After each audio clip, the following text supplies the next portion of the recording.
Good morning, good afternoon, good evening, wherever you may be. I'm your humble host, Mr. David Null, also known as Hawkeye Two Feathers, and I greet you with the love and the honor of the infinite creator.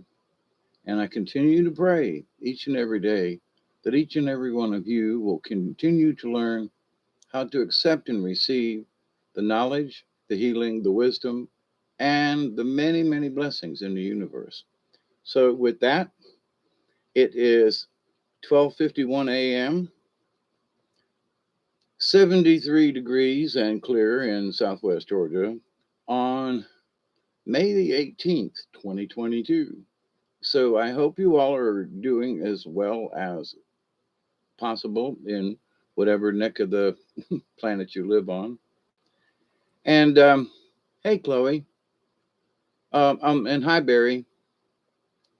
Um, I happened to recently and watching stuff and listening stuff. There's been a lot of courage,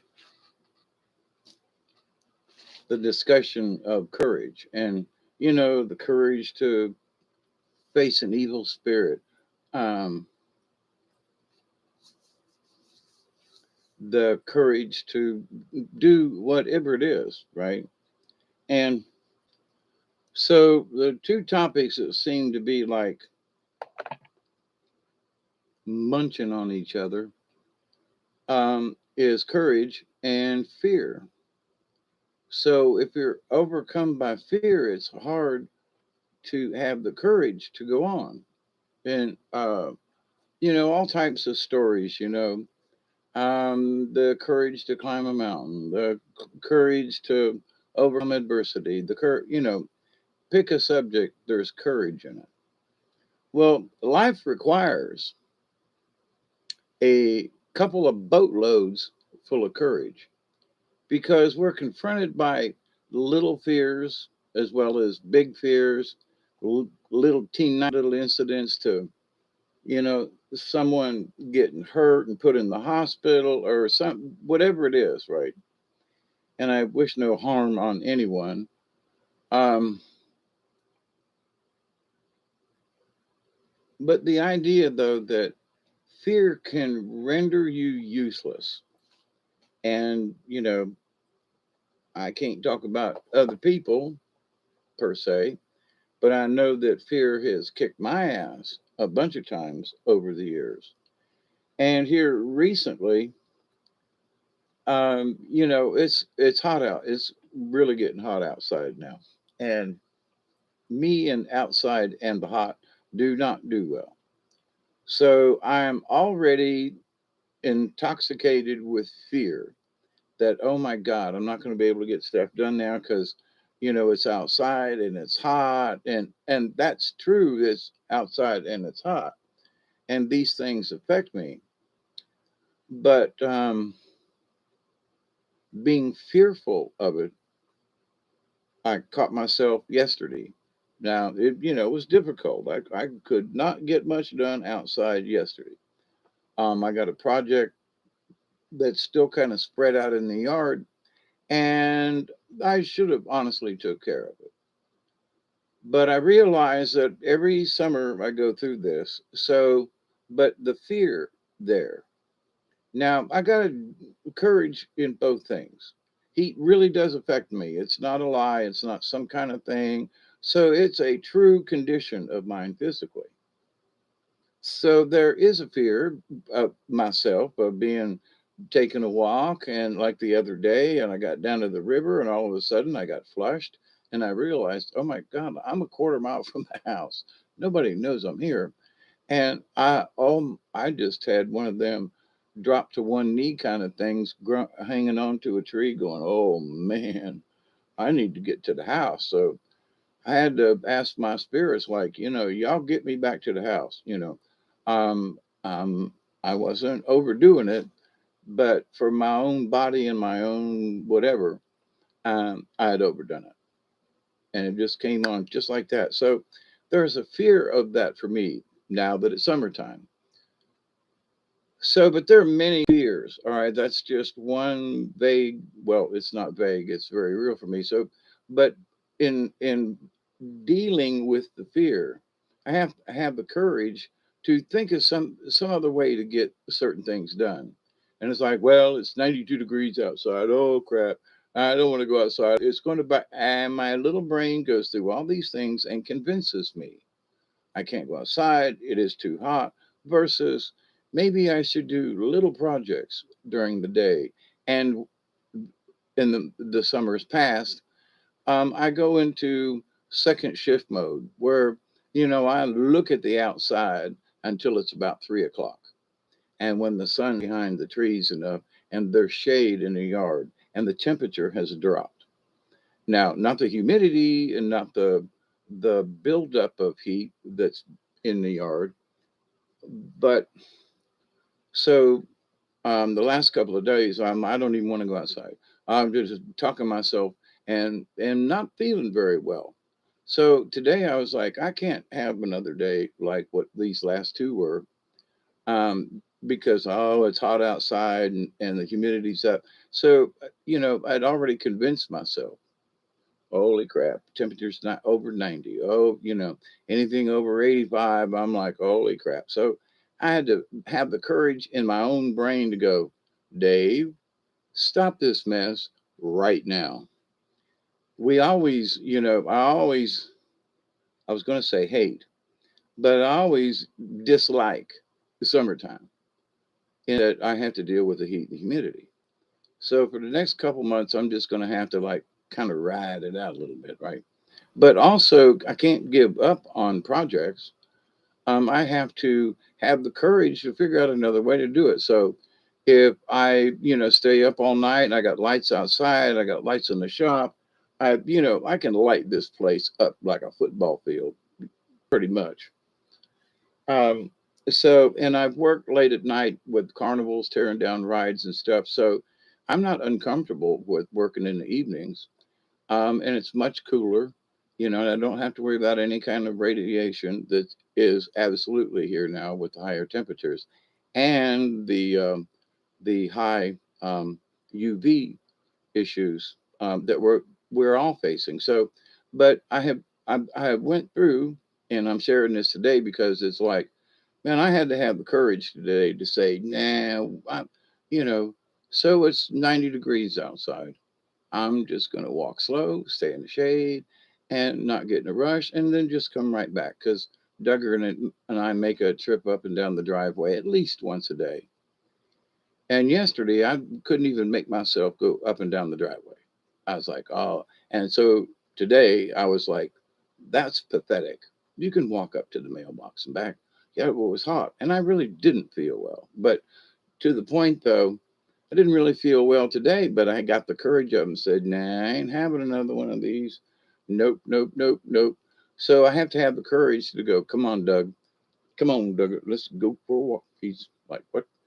Um, and so the courage to follow up on it, the courage to go ahead and do it, the courage to not be fearful, the courage to just get over it, Dave. Like, you know, so that's just, and, this recent example for myself of fear and the courage to say, wait a minute, hang on. So,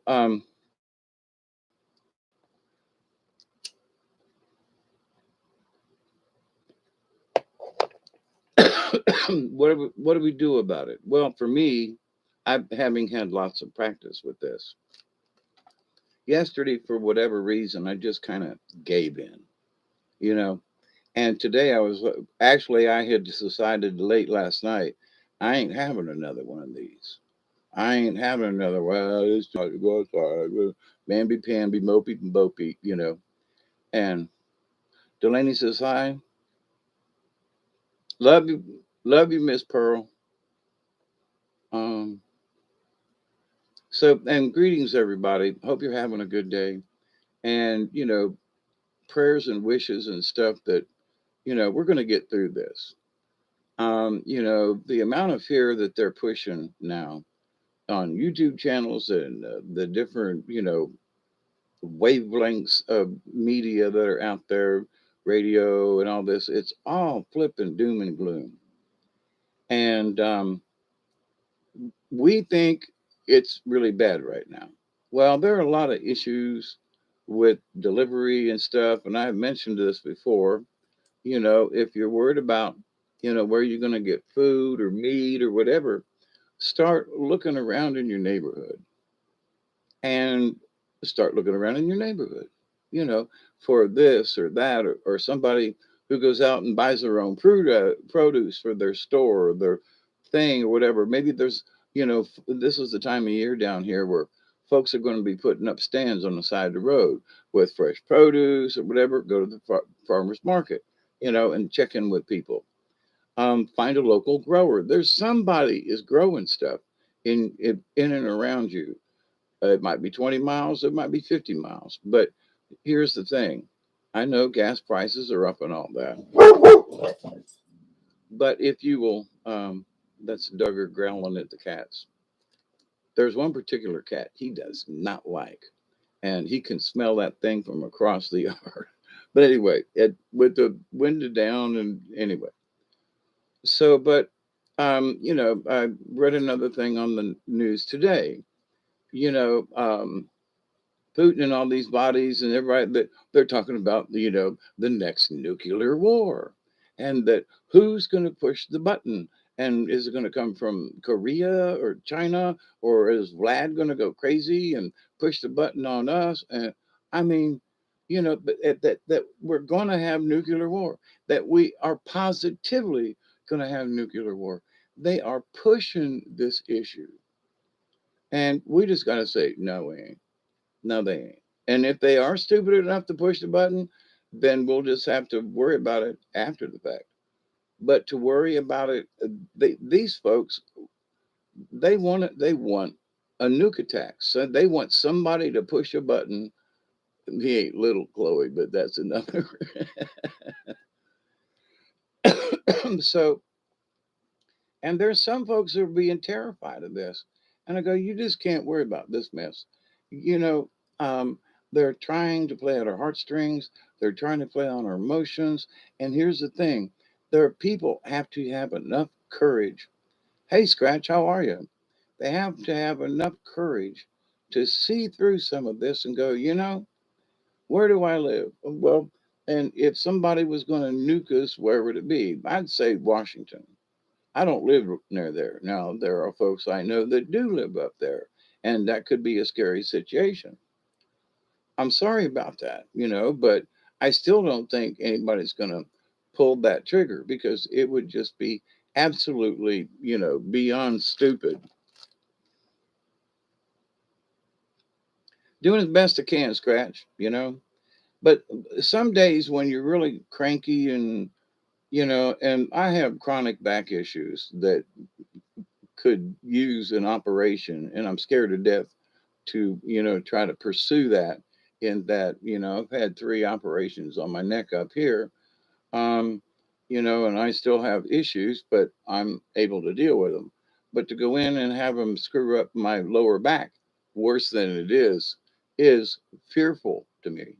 Okay, now it's getting to the point where it is really getting in the way. I mean, I'm having trouble just standing, and that's not tolerable. So I have to.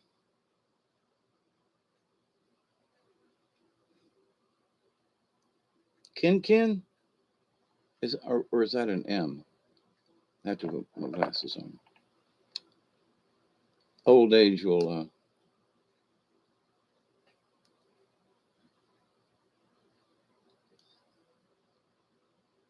Kenny. Hey, Stardella. Delta Della. I knew somebody was in a play called Della's Diner, and it just.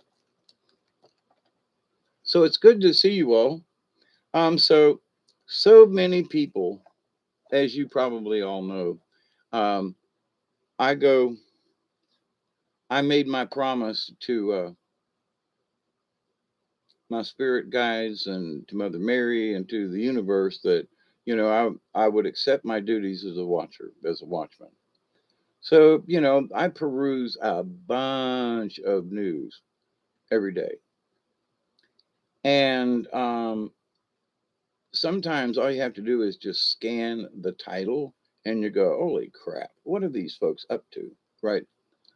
So, but in reading and watching, and, so I got to look at both sides. I can't just look at the side that I believe.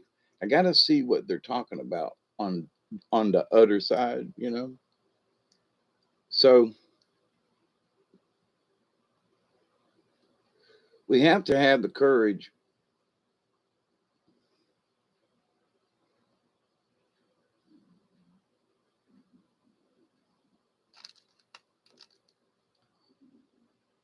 Are you talking about um,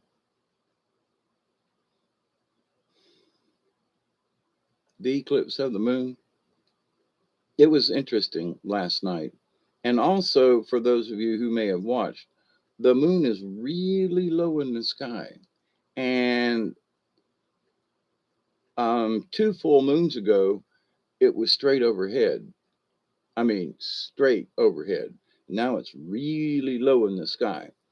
And it's not, that's proof of between Earth wobble and moon wobble. There is both. But it was absolutely gorgeous, I got to say.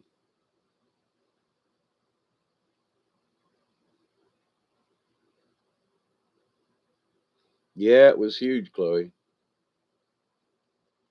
Yep, it was in Scorpio.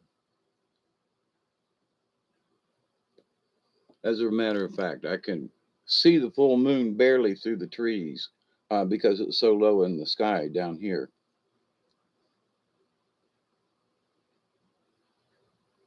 Yes, it is, Barry. It's beautiful tonight as well, and should be down here at least. It should be clear tomorrow. And there are actually like 3 or 4 days of full moon because there's the day before it's absolutely full when it looks pretty much full. Then the day before that, it's a little oblique, if you will. You can see a little side shading or whatever. So some would say that the 4 days of or maybe it's five, but the two before, the day of, and then 2 days after the full moon. And this being actually the second day. So it's still nice and bright out there. Hey, Alex, how are you? Hope you're doing well. So, but anyway, there is an absolute, boatload of fear being peddled. And I'd gotten a message from the spirits a couple of weeks ago in that we need to be careful of what's being um, peddled, peddled, as in snake oil salesmen. And there are folks who, they go to a distributor and think this snake oil is the best thing. And then they turn around and become a salesman for that snake oil. And um, and what I mean by snake oil can be a subject or a particular certain people pushing a particular agenda. Okay, so but anyway,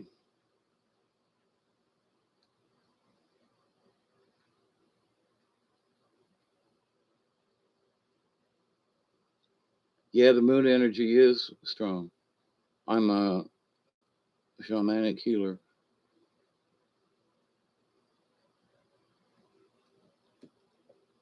So in the shaman's journey, Um, one of the things that needs to be learned specifically in the shaman realm is how to deal with fear, your fear, and other people's fear. There are people in your tribe and they're just going wonky. You got to go calm them down. Now, you may agree with them and your insides might be jumping up and down because you got some of that fear too. But the thing is that you have gained control of the fear. It takes a crap load of courage. It ain't lying about this now. It takes a crap load of courage to stay calm and patient. And so the cards that I pulled tonight on our dear friend Milky Way Soul Tribe, I pulled the Ant card, which is patience. And I thought, that's just interesting because I haven't pulled that card in a long time. And the card that I pull is patience. And like, what? Yeah, so an ant can, I deal with ants all trying to get in my house all the time. Had to spray some again today to keep them away from the house and getting in. And so it's like I got all this yard that they can play around in, and I mostly won't mess with them. But they persistently are trying to continue after 40 years of, they're still trying to get in my house. Okay. So they're persistent. They are patient beyond belief.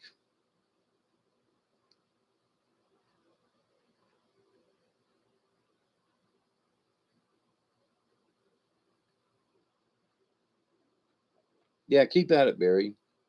I know I'm still dealing with some stuff, and oh, is it?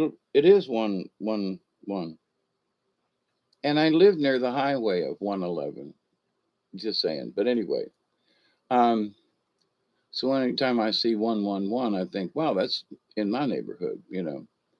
But so the courage now. There are different ways to find that courage within you, but it depends on the situation you're in. And it's also going to depend on whether you've had a really crappy day and your energy is low and the last few days has been bad. And, so gathering up courage when your energy is low is difficult. So you say, well, Hawkeye, so what do you do? What you do is you build it up ahead of time. So when things are going well and there's not much stress, but there's still a crap load of lies and deception out there. And which is still, if you may not be fearful, but it's got other people afraid. And that's rubbing off on us on the whole planet. Okay. So the more they try to up the ante of fear, the more people, have a tendency to get agitated over things. And Miss Linda and I and Robert discussed it earlier tonight on his show. In that the energies that are coming in now, some folks are just they're just not the same people. Known some folks for years, and their behavior has changed in this last month. They're just not the same somehow. And then there are other folks who are more like me that we've got, wow, these energy things and stuff. And um, it's been interesting to deal with. So, but I look at the Schumann resonance and where the sunspots are, and we are definitely getting smacked with solar and cosmic energies. So the thing is that what's it doing to me? I don't really know. But the fact is, why do I feel really weird today when yesterday was a really good day? Well, we have to ride up and down on these waves I've been talking about for years, climbing your inner tube, and sometimes that wave's going to take us on up. We're going to do this number here, but we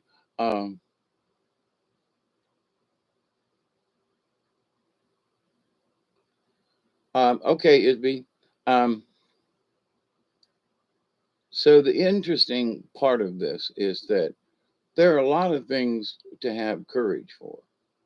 The courage to tell your kids to knock it off, the courage to tell an overbearing father, mother, sibling, or something to, hey, to back off. I mean, there's a lot of things that could be personally involved in your realm. Um, so what you do is you make sure that you believe. Do you have the courage to face things in the future? Tell yourself yes. Whatever comes, I ask the Creator, I ask the spirits to help give me the courage to face whatever comes next. So it's a simple prayer. You just say basically what I just said. You make up your own version of how you want to say it. But courage, courage. Now, courage. I was in The Wizard of Oz twice. Um,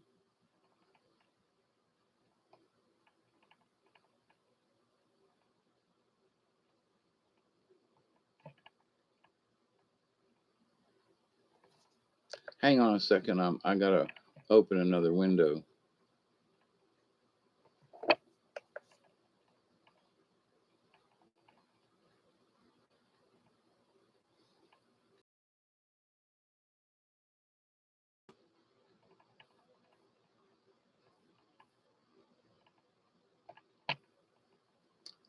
So I'm from The Wizard of Oz, and the Cowardly Lion sings in this one section. He says, I'm afraid that there's no denying. I'm just a dandelion. Fate, if I only had the nerve, you know. So, do do do do do do, be a lion, not a mouse. If I only had the nerve, I'm afraid there's no denying. I'm just a dandelion, a fate I don't deserve. I'd be brave as a blizzard.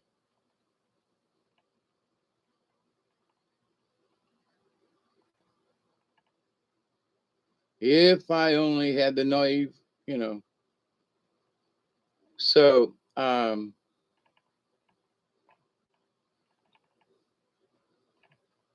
courage. So Dorothy's they're in and they're trying to, bolster up the cowardly lion. Your Majesty, if you were king, you wouldn't be afraid of anything. Not nobody, not no how. Not even a rhinoceros? Impossible. How about a hippopotamus? Why, I'd trash him from top to bottomus. Suppose you met an elephant. I'd wrap him up in cellophane. What if it were a brontosaurus? I'd show him who was king of the forest. Courage. What makes a king out of a slave? Courage. What makes the flag on the mast to wave? Courage. What makes the elephant charge his tusk in the misty mist or dusky dusk? What makes the muskrat guard his musk? Courage. What makes the sphinx the seventh wonder? Courage. What makes the dawn come up like thunder? Courage. What makes the Hottentot so hot? What puts the ape an apricot?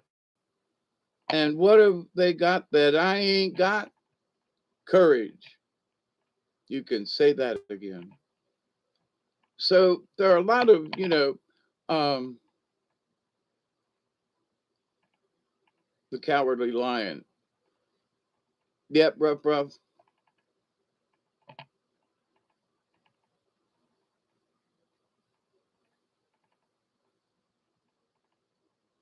So anyway, there's been a lot of stories on courage. I mean, the Rocky shows, where the boxer, right? He's this, midtown, blah, blah, blah. And he rises because of the courage and the persistence. And you get hit and you knock down and you got to get back up. Now, what does all that got that I ain't got or some folks ain't got? It's the courage to deal with it. So there are many things in my life I've had to dig up courage. And even though I do have the courage and I can see things like today, yesterday and the day before were kind of flops to me. And on the third day, I rose from the dead, meaning that I was like, I ain't going through another. It is 1:20. Okay. Share with me if you wish or can or would like to pretend.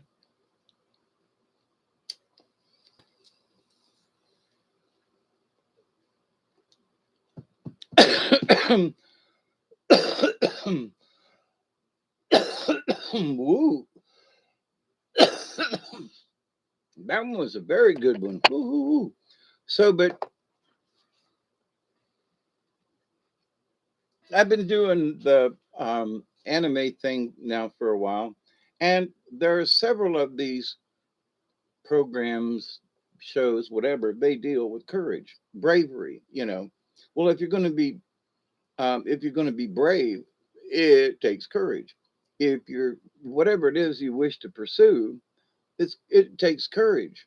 To follow through up on it. Um, to follow through up on it. Threw up on it. I threw up on it the other day, and this is what I got. My kind of girl. Um, but anyway, um, I'm fearful of some of this stuff too. Don't get me wrong, But I'm fearful that some idiot is going to fake the other guy out so bad that some dum dum would try to push the button or do something else. Hey, Katniss, how are you? I'm sorry I dropped out on you the other night. I was pooped. But anyway, so courage. So if we believe we've got it, I've got the courage. Yeah, but what a big storm comes up and it changes your mind and you get scared shitless. Being scared, to overcome whatever it is that's there.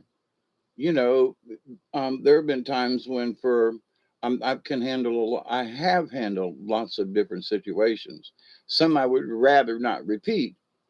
But for me, sometimes there's like a tingling inside, like, hey, be careful.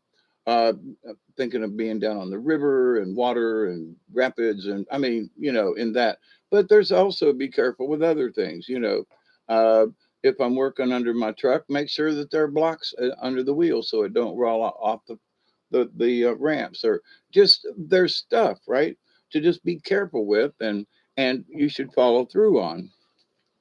So sometimes we just get a little careless and, but it takes courage to go, holy crap, I messed up there. Let me go back and fix this. You have to have the courage to be honest with yourself instead of glossing over something. And you go, well, that didn't really matter. Well, it may not, but you just trying to push something aside that it doesn't matter. And actually it did because it didn't work out the way you wanted. So you have to have the courage to adapt and keep going. Well, I did this thing in the garden and this didn't work and blah blah blah. And now, for example, I was talking with a friend of mine who's had some serious health issues, but he's still with us. Thank you. And I know his kids enjoy it and his wife too. But a couple of years he put in pressure treated hot, raised beds. Now, you see all of these, raised beds things on YouTube and here and there and stuff and how great it is. But down here in South Georgia, it ain't. Because in 2 or 3 years' time, hey, Miss Michelle, you're gonna have to, rebuild it. Why? Because of the dampness, the conditions. It ain't the same as folks up north. Okay, it just ain't. I mean, there are houses that are up in the North Georgia mountains and stuff that are 150 years old and they're still in good shape. Ain't nothing down here live that long, you know. Especially if it's really close to the ground or on the ground, like a raised bed. So this idea that, oh, just get this and fill it full of dirt and it'll last forever is bullshit. I'm sorry, it is. It depends on where you live, the tropical and it depends. So this idea that pressure treated boards are the best in every situation, eh, not correct. Okay. So we have to understand that. So people, they still around here. I'm like, look, it's only going to last you a couple of years. Yeah, but I'm getting pressure treated. I'm telling you, it's only going to last you a couple of years. Well, I'm going to do this to it. Okay, so then a couple of years later, when we talk again, they go, you know what? You told me this was only going to last a couple of years.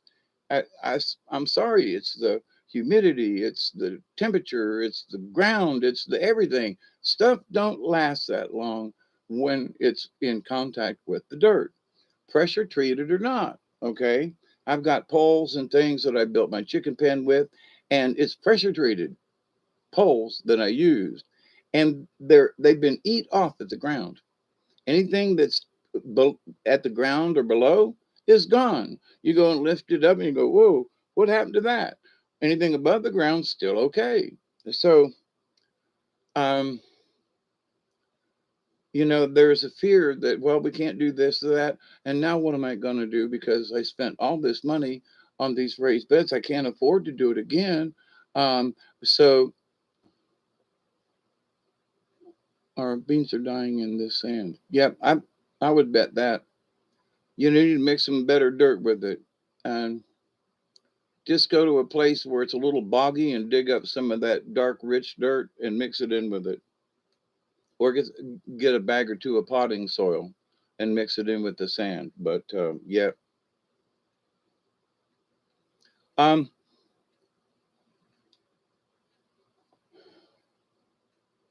so our fears run from our beans not growing. Our fears are for me is going too hot outside. I mean, I'm sitting in here, get the fan on, this fan on, and I'm still, I still want to be sweating. And it's not even the hottest part of the year yet. So it's hard for me each year when I get to the summer. Holy crap, here I go again. Um,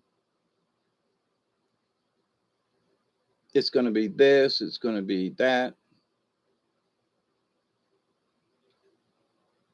And the more we dwell on it,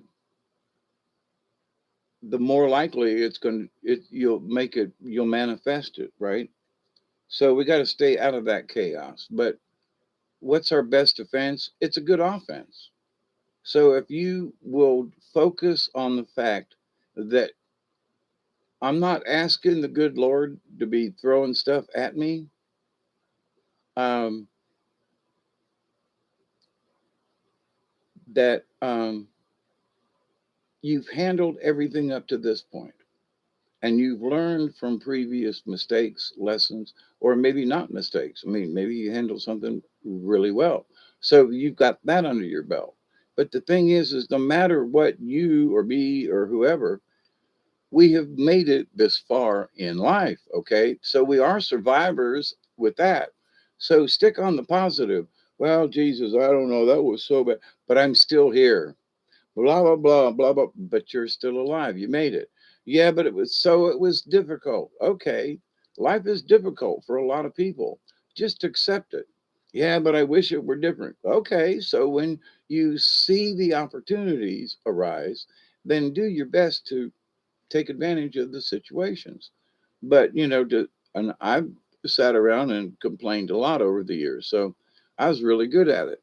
Trying to blame it on somebody else when what it was I didn't have the courage to step out into it was literally unknown territory for me, and try to continue. I'd had operations on my neck. There wasn't any jobs. I mean, weren't any jobs. Period. I'd had my contractor's license for several years. I, built extra rooms, replaced entire roof systems. I mean, all the way from the 2x4s to the topping and I've done all different types of work. So when I couldn't get a job in anything that I knew, I I I didn't know what to do. And the thing is that what you have to do is have the courage to just go find something arbitrary and just you know but I gave up because I was like, well, I've got all of these talents and there's not a job in any of these. I can't be, I'm a computer, I'm a CAD drafter. I got 2 years experience. I got public speech. I got this and that and this and that. There are all these things that I've worked at, but there's not a job.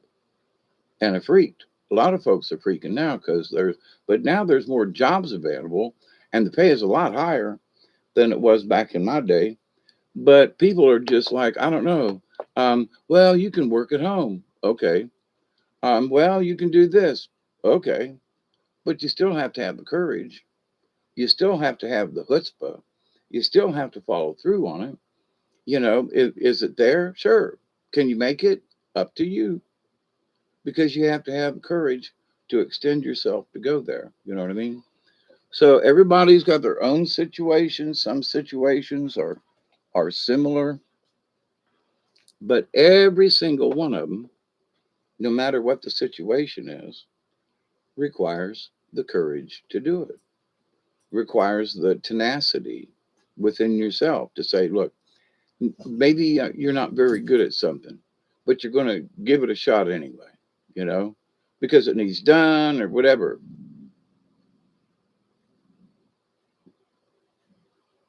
What city you in right now? Sorry about that. Oh, calm down. Hey, dude, Dogger, calm down. Grr. Calm down.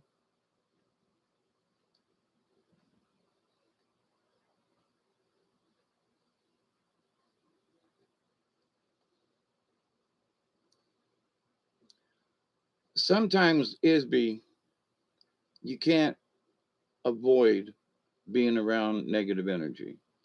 So the trick is to have your own understanding that when you go around them, you adapt and you don't let it affect you. I have dealt with my adopted mother, Bessie, uh, when she was dying. Such a negative, nasty, oh my God, demons in the room kind of shit. It was horrible. And her negativity, even up to within a few days of her passing away, just negative. And I had to endure. I had to. Um, so what you do is be, and for all of us, is that regardless of their energy, I'm strong within myself. Oh, but their energy is real. Forget about it. Forget about whatever their energies are, because you say their energy is strong around you. Okay, so just let it wash off. You're watching, you're paying attention, but you ain't letting it get to you. You keep your emotions out of the situation. Oh, but they're negative energy. And okay, but every time you talk about it, Isby, you are giving into it. You're giving into the fear because, oh, that's strong. That's a fear. How am I going to do? Every time I get around them, you're fearful of it. I get it. We get it. Okay. But that's where you got to go. Sorry.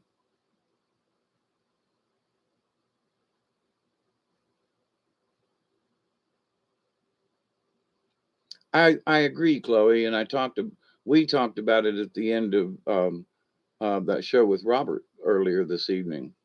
And that there are a lot of people who are just, have, and just in the last 2 or 3 weeks, um, that their energy has shifted and they're folks that have been together forever and she's doing good and he's doing crazy and she's doing well, but um, not being aware of certain things that it's almost like an Alzheimer's kind of thing situation.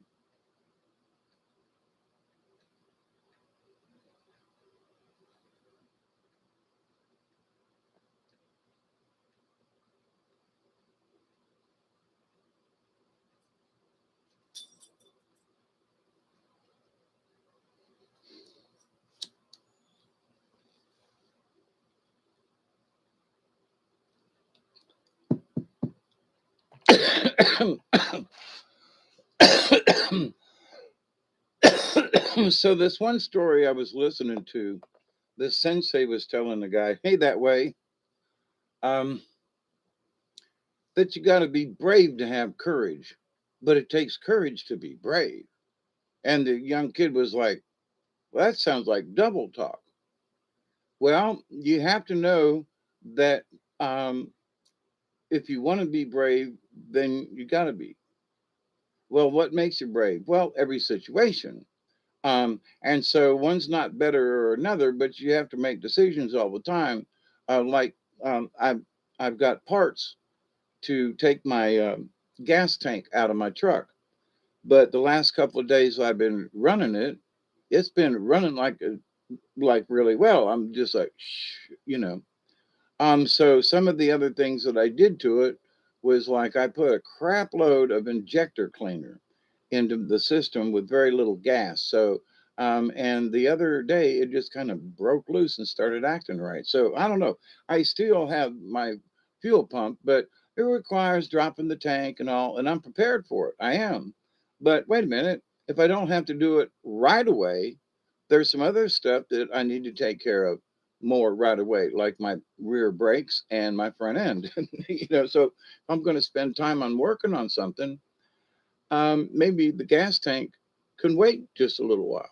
I still got the stuff. I'm prepared.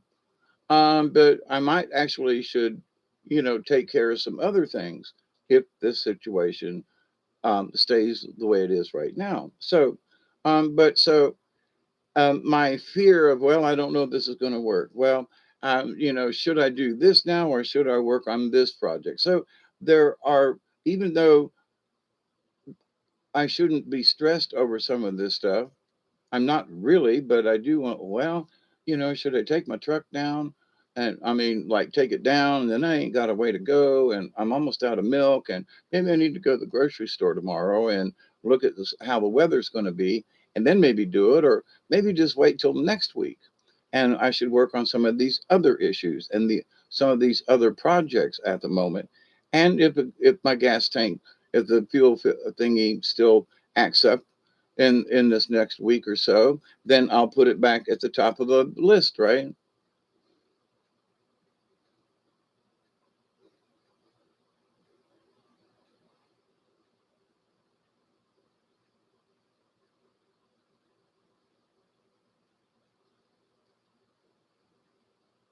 So, but anyway, I still have some other parts to put on, and got the other bank of um, spark plugs to go in, and you got to take the intake off and all that kind of stuff. So my point is that maybe I should do the hard side of my spark plugs in lieu of doing the gas tank at the moment because it's running pretty good. So I'm getting a backfire, and if I replace those plugs, because I know they haven't been replaced in a while, so they're probably they need to simultaneously burn, and if the other four spark plugs aren't in there, then I'm going to get a backfire, which I have now, and it's going to act this way because those plugs are on. So things need to be synchronized. All right, so but to my point though, so I'm making these decisions. Do I do this now, that now? Which do I, So um, there's scrutiny and courage on my part. Well, it's a pain in the ass to take that intake manifold off, and God, and taking that, I don't want to miss something. And, oh my God, and do this or that, but it needs to get done, and I've done it before. But I am afraid sometimes. No, the timing's good, Isby. The what's is bad is that with the new catalytic converter I put on it, it still isn't the rear O2 sensor still isn't synchronized, and it is getting better. But no, the timing. I've put the timing belt on twice, and it's time for me to put another one on, but it's not out of time. I just put a new cam thing on it. Um, it's not timing.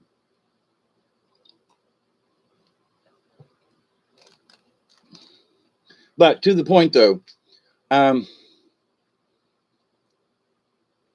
there are things that we need to decide and work on in your life, whatever the projects are. So, which one do I do first? There's a fear, and well, I don't know if I should do this first or that. It's just another. Um, um,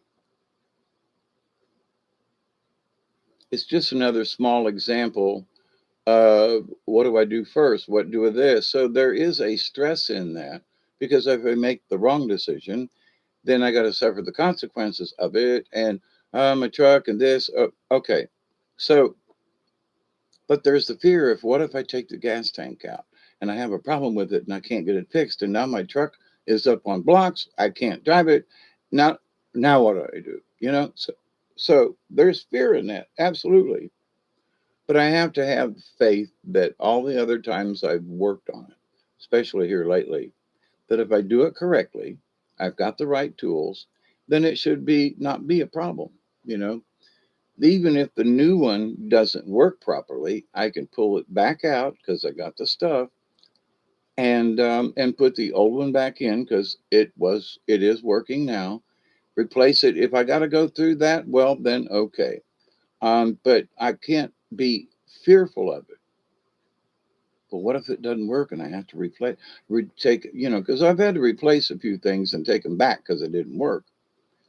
So, but this idea, but wait a minute now, that you're putting fear ahead of you, right? So I'm building, instead of building up positivity. Come on, Dave, you can do this. You've done this, 3 or 4 times in the last few years. This ain't nothing new. You've done it, handled it. I've done all my own maintenance work. I've replaced my own clutch. I've done, all this work because I'm a mechanic and an engineer. But the older I get, I have this fear of, I don't know if I can handle this. And the answer is bullshit. Yes, you can. There's, other than my lower back, and it's hard for me to stand, and it's hard for me to get up and down really fast, but I'm not really in any hurry. So after having replaced the things I've replaced, having replaced my catalytic converter and this and that, and having to literally kind of machine some stuff to get it all to fit just right. So where's my fear? It shouldn't be there. Okay. So, in my decision the last day or so, oh God, it's hotter out there, and making up reasons to be fearful. And I was like, Hawkeye, you have got to stop this mess. So now I'm down to, well, but this other, maybe I should change the plugs because it would absolutely help with the truck running. Versus if I'm still getting gas and the injector fluid thingy is working well, then maybe spark plugs first. And so um,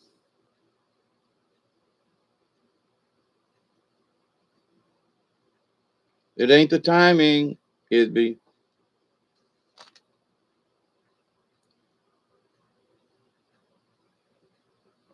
one side's not firing correctly. But anyway, hey, David Castle, how are you? From infinity to beyond. Um, but anyway, fear. So everybody's got their own realm of fear. Other fears can come in. So what do?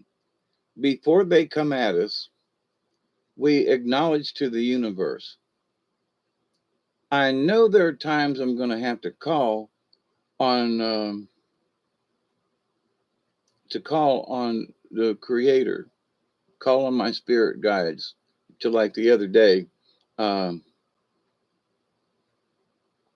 when I was down on the river and collapsed, I was like, oh man, I was like calling on my brothers, y'all got to help me get out of here. It was slow and tedious, but I don't have a rotor cap ISB. It's electronic tech. There are um, coil packs. There is no distributor. The distributor is within the computer, and the computer is not getting the right message from the lower O2 sensor, and it's misfiring. There's too much gas in the exhaust, and that's because I need the other set of plugs. Okay, I've researched this a bunch. I've done this before, so you know. But thank you.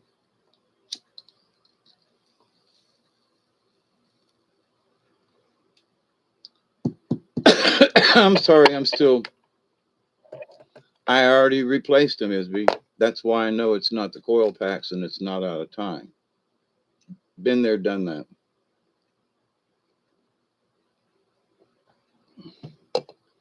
I spent $2,000 on my car and on my truck and parts and fixing. And for what new trucks and everything's going for right now, I wouldn't buy a new vehicle uh, if they give it to me half price. Uh, because of all of the electronic, the hybrid engines, with all the electronics and gizmos and stuff. And after a year or two, some of the Tesla cars and this, that, and the other thing, um, folks are finding out that, going with electric cars may not necessarily honestly be the way to go. And so, all this technology, though, is based upon all these little sensors and this one and that one. And if one of these new types of variable speed transmissions that you choose off road or this or that, if they go haywire, you got like $10,000 to replace the thing and all this other stuff. And it's like, what? So, but anyway, this new technology is all fine and hey, that way. I think I said hi. Maybe not. But so, um, you know, there are folks who are like, I don't want this new technology. I just want to be able to go and work on my own truck and be able to fix it. you know, like in the old days. I got a 1984 or 5 Isuzu pickup truck with 300,000 miles on it. And I'm seriously, when I get done fixing my Mazda up here, um, I'm gonna start working on that old Isuzu because it's got a carburetor on it. And with a carburetor, uh,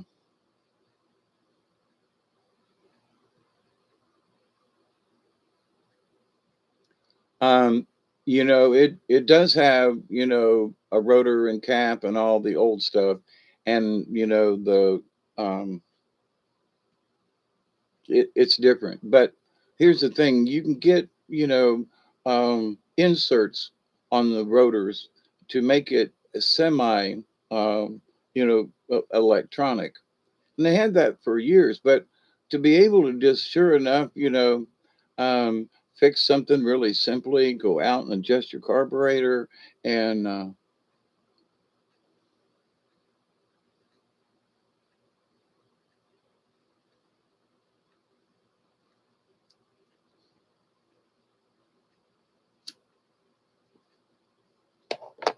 for the simple fact of being able to get around in a vehicle that I already own.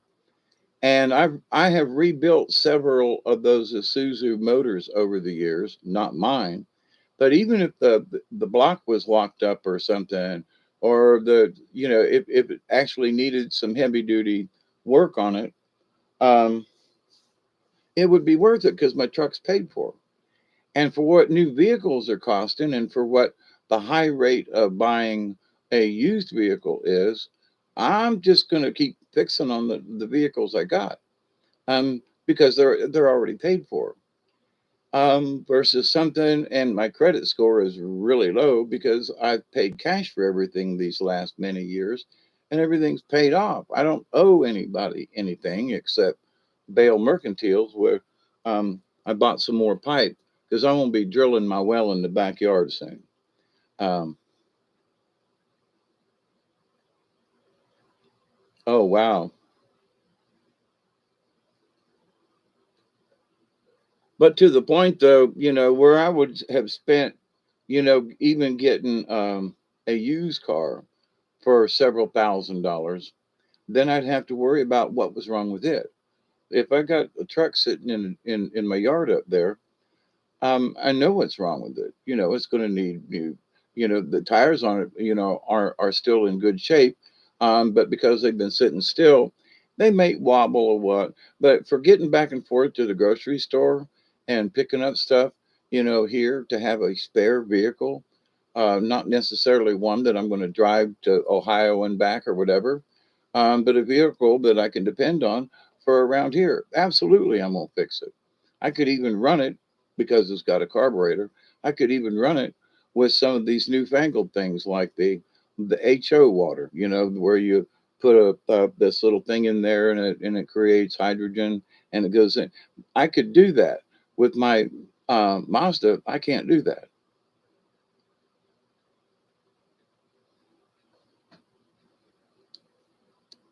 So,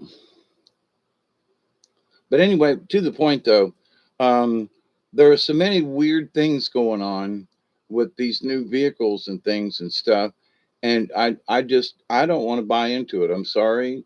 I am old school, but I've learned a lot about, my 98 model. If I was going to buy another vehicle, it would be one similar to the one I've got. So I already have a knowledge of Mazdas or Ford Rangers because they have basically the same thing.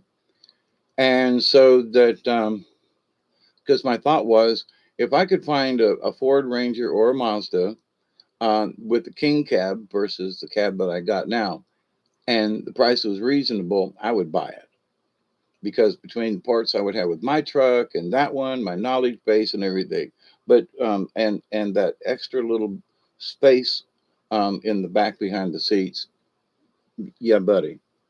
So I had the opportunity to buy one when I bought the other one, but it was sizably more money, and I was like, well, I can get by, and I have. But hindsight, I would really like to have that extra space now.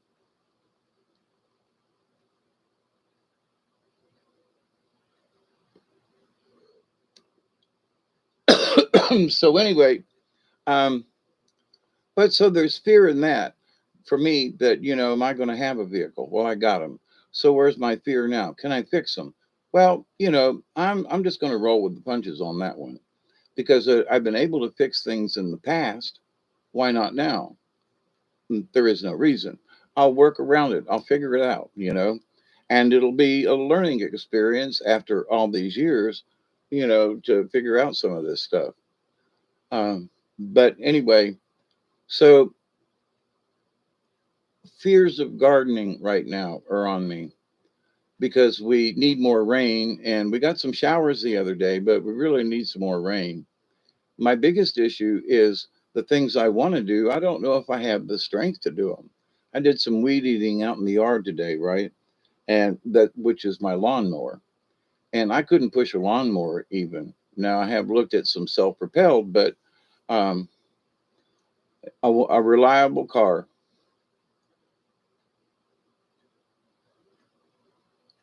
Dang it, Chloe. I know that feeling. And I realized that, and with all the miles of my truck, I took her for granted. I should have kept up with certain things a lot better. And so, learning that lesson. Well, why didn't you work on your truck? Well, because, um, every time I've gotten into it up to this point, the last 9 months, it started and ran. And now all of a sudden, when it don't start and run, you go, well, I should have done better. Yeah, I should have. Uh, Summer landed in the UK. It landed here a couple of days ago. Now, it's been below 90 until like yesterday and today. And when it gets above 90 for me, I'm like, I need to sit in front of a fan. I don't have air conditioning in my house, but I do have fans. And as long as I've got circulation on me, I'm good. Now, what I do have is some large fans, um, like big shop fans. And what I need to do if I've got work outside in the afternoon, I need to hook up one of my shop fans again and get it so I can work outside. I can be in the shade, but when it's 93 degrees in the shade, having a breeze on you. So, and all I need to do is hook up one of my big shop fans again and so I can work in the late evenings outside and still have a fan on me. So, but the last couple of days I've just been bitching, you know, and then like today I was like, dude, man, we got fans out there, dude. This thing you can't do this. Oh, never mind. So because of my fear of if I get too hot, oh, what if this don't? And I was just piling up fear on top of fear. And it's like most of it's just BS. So there are lots of ways I can deal with it where I've dealt with it in the past. And I know year after year, it's like, oh, my, here it's summertime again. And which is a really negative thought that I was having at the moment versus, well, it's summertime again. It's time to get the fans out, you know, versus, oh, crap, it's summertime. It's hot and heat. Well, it's summertime again. Time to get my fans out, which changes the whole premise of it.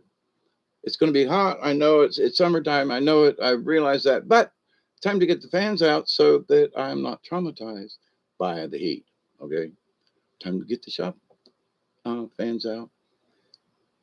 So, but in the fear of it, I have to have the courage to sit down and think about it a minute before I go off on a tangent and go, oh my God, I'm going to die this summer, which my brain was trying to head that direction. And I was like, this is just silly. So, but in all honesty, these are just examples of the types of fears that would come in on a daily basis or on a monthly or something basis, even though I have very little to have to worry about, if we don't get some more rain, I gotta get onto my well back yonder. So when I was in town the other day, I bought some more 3/4 inch pipe to add to my drill head.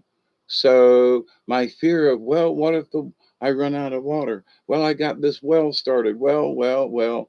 And I realized, oh, my fear was that I realized I had not purchased enough 3/4 inch pipe to, to dig any deeper than I already am.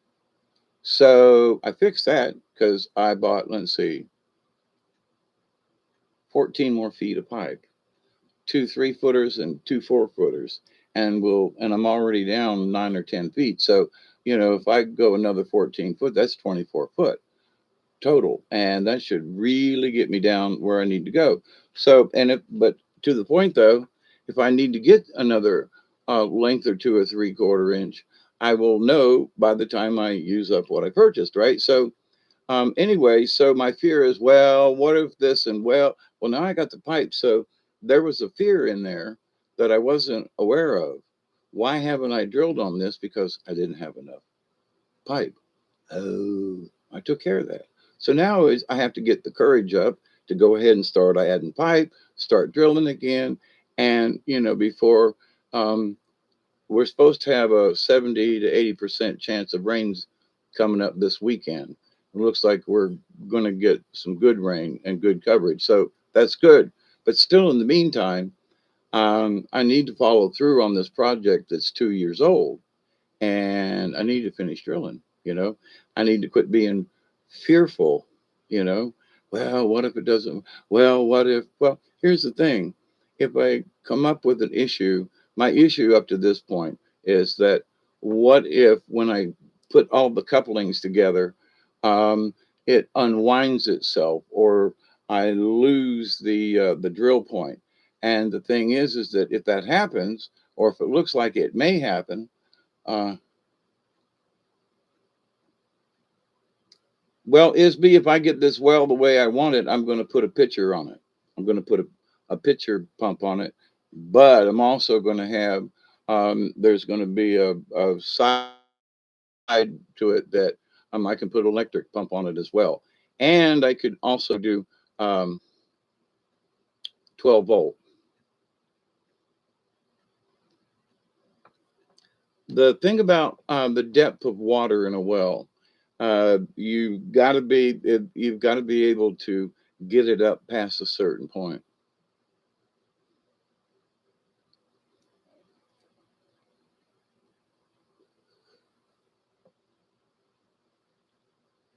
A ton haven't cleared 70 degrees yet. Oh my God.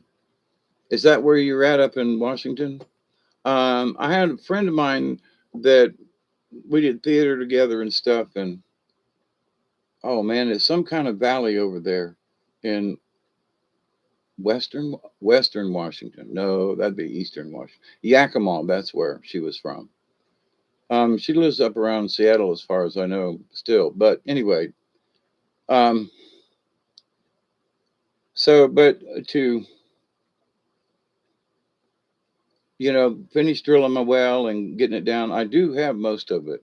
I might have the odd piece that I might not have, but my fear of it maybe coming undone while I'm drilling, I've already figured that out. If I have to, I will drill a hole in the coupling, top and bottom, into each of the pieces of pipe, and I'll put a screw, a nut, a bolt in it,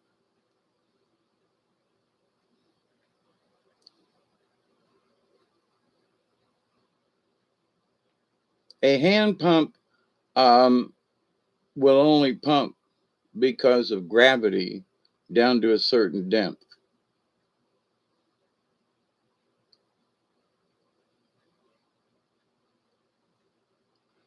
Katniss, um, I was talking about this before. You need to get a set of outside clothes or, and spray your clothes and not yourself. There are anything citrusy, you can take orange peels and lemon peels or lime peels or whatever and get the zest off of them and squeeze the juice out of the rind and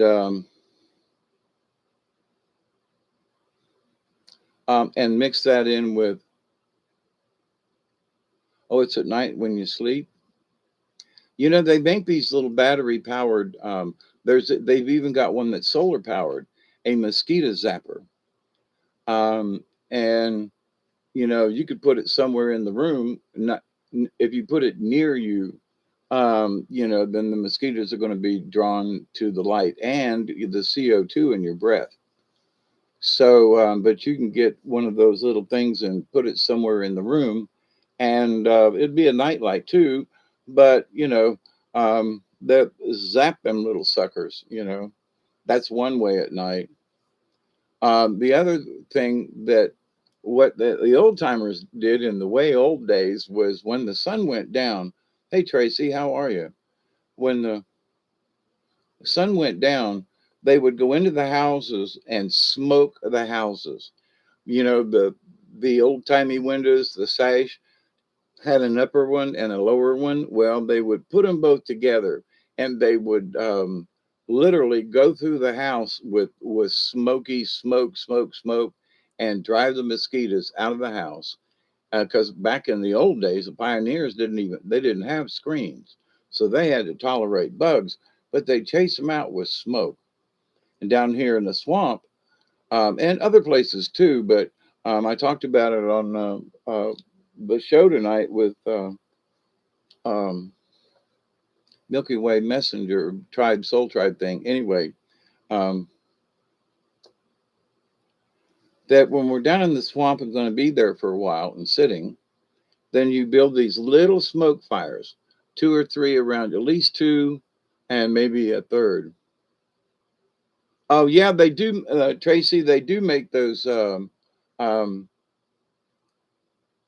things to go over your bed. You know, citronella. Thank you. And marigolds. Um, Also down here in the south, we've got. I'm trying to remember.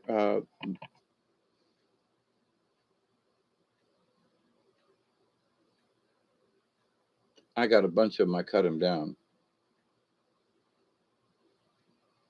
Yeah, the best thing is if you can close your door and do a sweep, and get rid of them. That's what I've done. Or burn some citronella oil. Uh, you used to be able to buy citronella in bottles. Okay. Citronella just by itself, you need to put it in a candle and burn the citronella. All right. Garlic for the afterbite. Yep. Oh, listen. One of those home remedies. There was a book that a friend of mine um, wrote about an old pharmacist do. Um, yeah, try not to put it on you, but I mean, if you can, but put it in a candle in your area. There's a citronella candle about yay big around, comes in a tin. You know, those work really good because it does the whole room kind of thing. All right. But if you just citronella this or that, then if you ain't like covered in the stuff. But even if you had one of those nettings And they make them that you, if you're outside and you got a cot, I've got remnants of one. And so it's got four corners and you can suspend it and you put your cot in it and open the thing, sort of like them jungle things when you old Tarzan movies and stuff where they had nets over their cots. You know, it wasn't the whole tent, it was just over the cot or the bed. And well, they still make those things. So if you've got skeeters that bad and need to use something like that, um,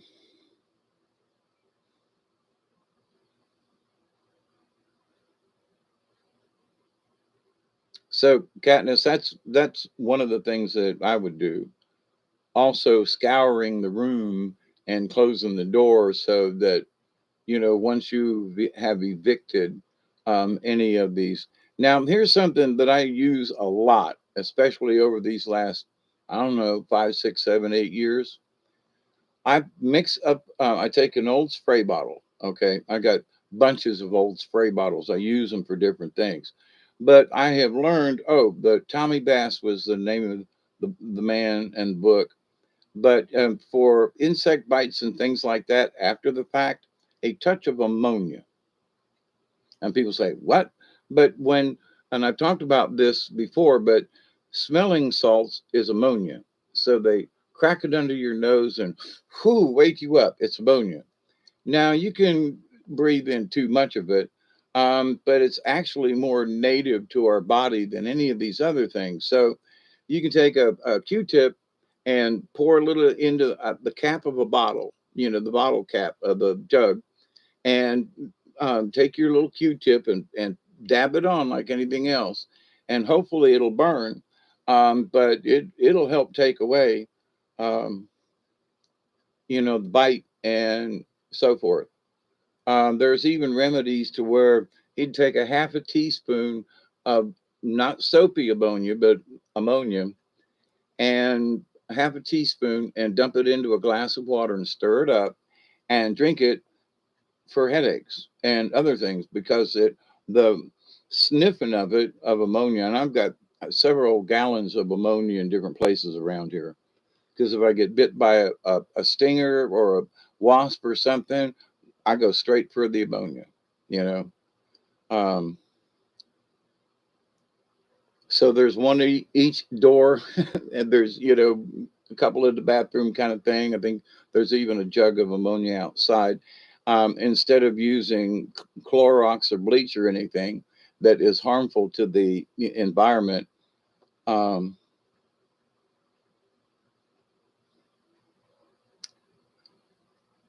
did y'all put pennyroyal into that list of things? I can't remember, but pennyroyal is also one.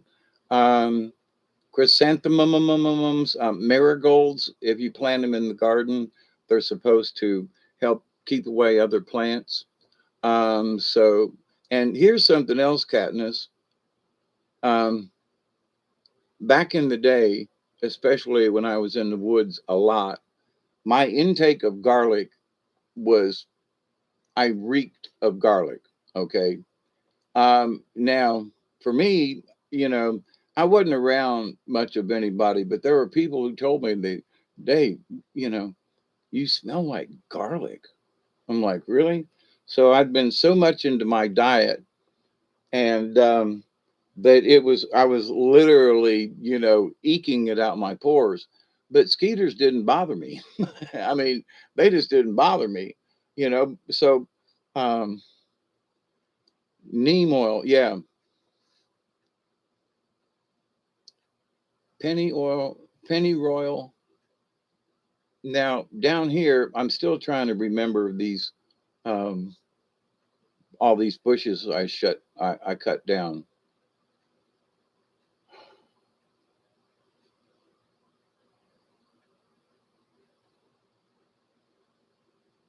But anyway, you can take the leaves and scrunch them between your hands, and it smells sort of like, um, um, not crepe myrtle, myrtle,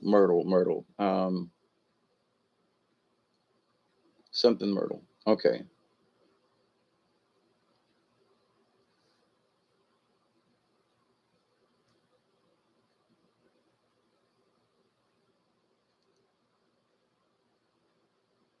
Myrtle, wax myrtle. Okay, it's wax myrtle. I always, search for the word on this plant, and I got too many of them on my property, and so I wanted to do a thing where I'm gonna, I got several more I need to cut down, and so take the leaves and be a little bit more prepared this time. But take the leaves and put them in a pot and boil them and see if I get any oil off of them, because the leaves do have you can rub it on your skin if you're down in the woods and kind of put it on you, but you know, um, it's not very strong. But if the skeeters are really thick, they're going to come at you anyway. But spraying your clothes um, is one of the best things. And when you're down in the woods, you spray your clothes, your pants legs, around your ankles for ticks and other things. But it'll also keep. But when you get home, you take them woods clothes off, and you don't wash them. You don't ever wash them. I mean, unless you get them really muddy or nasty or something. But so you never spray the stuff on you. Put it on your clothes and pick something that ain't going to be harmed. And you can spray it on you. You might get a little on your neck or whatever, but spray it on your clothes. I think I said hi, Tracy.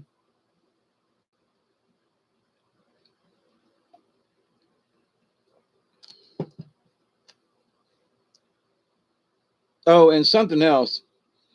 For my friend Serge and I, who it's 6 or 7 minutes before the 20. So y'all don't let me go by. But one of the things that we did was when we were in the canoe on the Clockney in the middle of the summertime, and there's skeeters all about and stuff, we always took our pipe and some really smelly tobacco, some cheap tobacco that you can just put in, and you're not really smoking it, but because they can see our CO2 when we breathe out, and that's why they'll always come in here or there. But anyway, but by having a pipe that where you're not smoking it, you're just puffing it, and having a hat on, so the smoke would get up around your face, and for me with my beard, my hair. Of course, back then my hair was short, but to the point though, if you have this little bit of tobacco smoke around you, they wouldn't mess with you, at least not as much. You could just blow smoke in their way, and they go away. They do not like smoke of any kind. A lot of bugs don't like the smoke thing. So, but anyway, that's why the smoke fires when you're camping or something like that, and you can clear a whole area of most of the bugs. There's been times when I was down on the river and the mosquitoes were just thick. I mean, you know what I mean? Thick, just thick.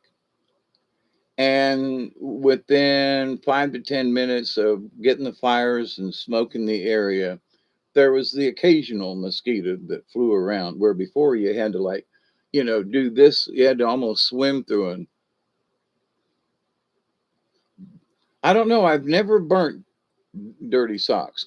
I would not know how to equate that. But anyway, so um, yeah, the wax myrtle. I don't know if you have it in your area, but wax myrtle. There are some um, weeds and things that they're very pungent, and look around your neighborhood, and if something's um, if there are a lot of bugs in the swamps or whatever, but you might go into an area where for some reason there just ain't any, or there are fewer, and it might be there's something in that neighborhood, being outside or whatever, that there's something there, that there's a bunch of skeeters 20 feet over there, but not too much right here. So, but that's through observation. Back in the day when they had the skeeter trucks in Tampa, and we would run behind them, and play in the fog that was drifting through the neighborhoods that, God knows we should all be dead because of doing that. But we used to run behind the trucks and ride our bikes and play in the smoke. And nobody told us we should really not do that. And, it's a wonder I'm still alive after some of this stuff. But we all did it as kids, and nobody said a word about, that's just poison. They're spraying for mosquitoes. Yeah, well, we go play in the smoke, and then mosquitoes leave us alone. That was part of our reason. But here's the thing: the skeeters were, you'd get a bite or two, but down here in the South, man, no, sorry, um, those fog things, skeeter. Well, it's because they they put that poison and sprayed it, right? And the reason that you don't see many mosquitoes is, see how good we are.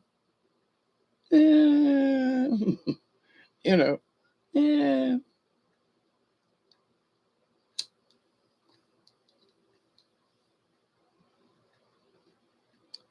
Oops, I started early. But so, whether you smoke or not, if you learn to just puff on a pipe without inhaling it, which is easy to do, just puff on it. And, especially if you're in a really bad area, um, it will help. I'm talking about thick, nasty, not just, a few hundreds, if not thousands. But anyway, so which is interesting, me and Duggar last week went down to the river down the property line, and there were some mosquitoes. But my neighbor over here, they're fighting them when they get out of the car at night. And, but there is so much more standing water in his section over there where Dave's Creek meanders through and right by their house, that the skeeters are horrible. But it's just, just right over there. So my woods have been relatively clear. We walked through, there was the occasional smacked a couple, and that was that. Oh, I was talking about spray bottles earlier too. And you can take them with you depending on where you are. So I take ammonia and maybe that much ammonia into just a normal squirt bottle. Um, I put some soap in, like Dawn, but it just, liquid soap.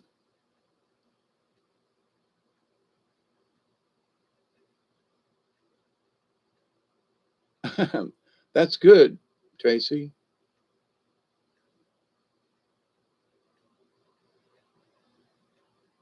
Exactly, Barry. Break out just some big old nasty cigar and just keep it lit. And it isn't perfect, but it works.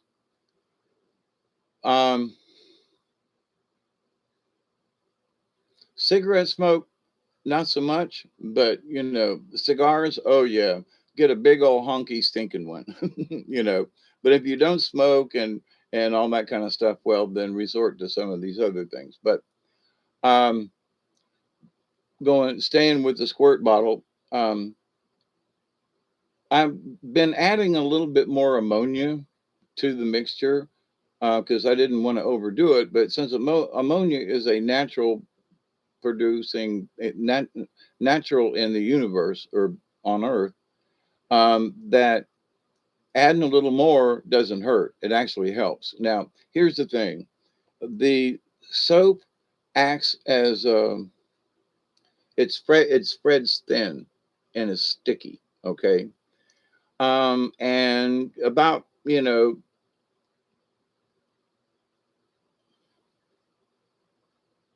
only need one really good squirt of dish detergent, especially if it's Dawn or a derivative like that. But just plain old cheap ass, luxury, whatever. Um, Spray about that much in the bottle, and maybe that much um, ammonia, and the rest with water.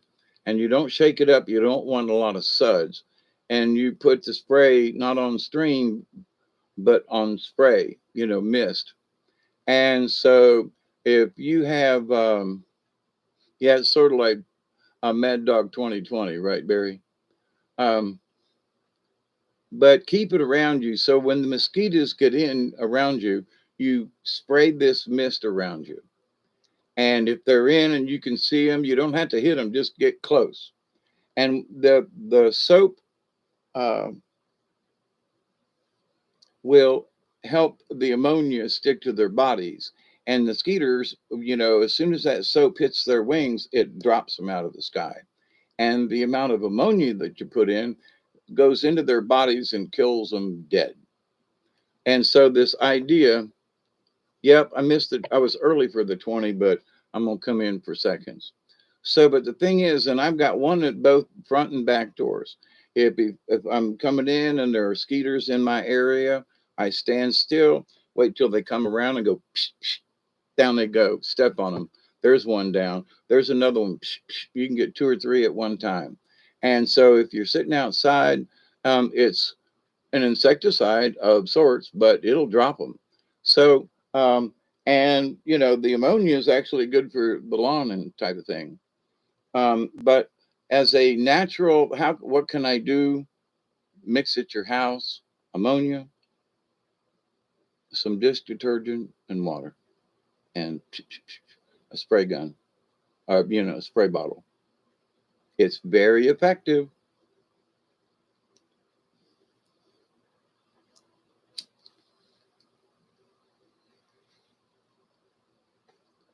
The times that it gets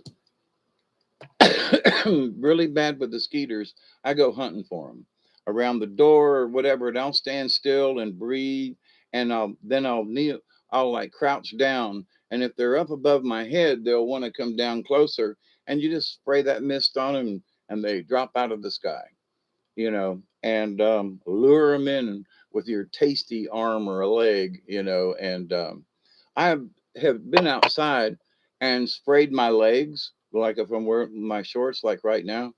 I spray my legs with this soap solution, and it doesn't hurt, And when you come in, it's because there's soap sticking to you. It's easy to wash off. But the skeeters will buzz you, but not necessarily light on you, because now you've got this layer of ammonia and soap mixture, and it must not taste very good to them. You know what I mean? So, but it won't harm you. You know, I was going to say it's almost harmless to kids. I mean, they could squirt it in their mouth or their eye or something, but you know, basically,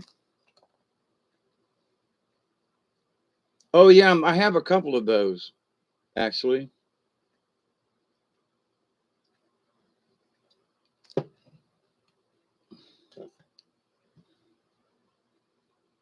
Yeah, the ammonia goes because a lot of insects, they breathe through their skin, right?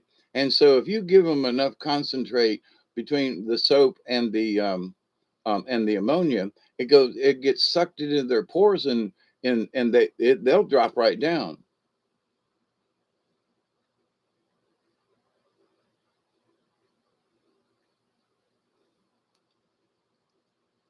Yeah, they've got solar ones now. They're these little ones that are solar charged and basically work like a tennis racket. But um, yeah, the condensers. Yeah, I love my tennis rackets. Yeah, go through a lot of batteries that way. I modified one because it takes 3 volts to run one of these things. They have a 3 point something battery that you get in the landscape department of Walmart or someplace like that. And certain types of landscape uses these 3.7 volt batteries. And you say, well, what's that? Well, you can, if you know a little bit about stuff, you can put that 3 volt 3.7 battery in that chamber and hook it. You got to do a little shenanigans with the wiring. But here's the thing: you don't have to. It has a stronger punch because even if you put two brand new batteries together at 1.5, all of the rechargeable ones at maximum charge only get 1.25. So you never get a full 3 volts. But if you start out with a battery that's rated at 3 volts or plus, it will last much longer if you want to upgrade it to that other battery. Now you got to have a charger that'll charge it as well. But and if it's in a solar thing, then you just take it outside, when you need to recharge it, put it in the thing, the charger, recharge it up solar, and then put it back in your swatter thing. But anyway, um, because the batteries kept wearing out. I was like, what the hell? Also, the capacitors that they use in them, if you hold the button down too long, it'll burn the capacitors right out, and then the thing is worthless.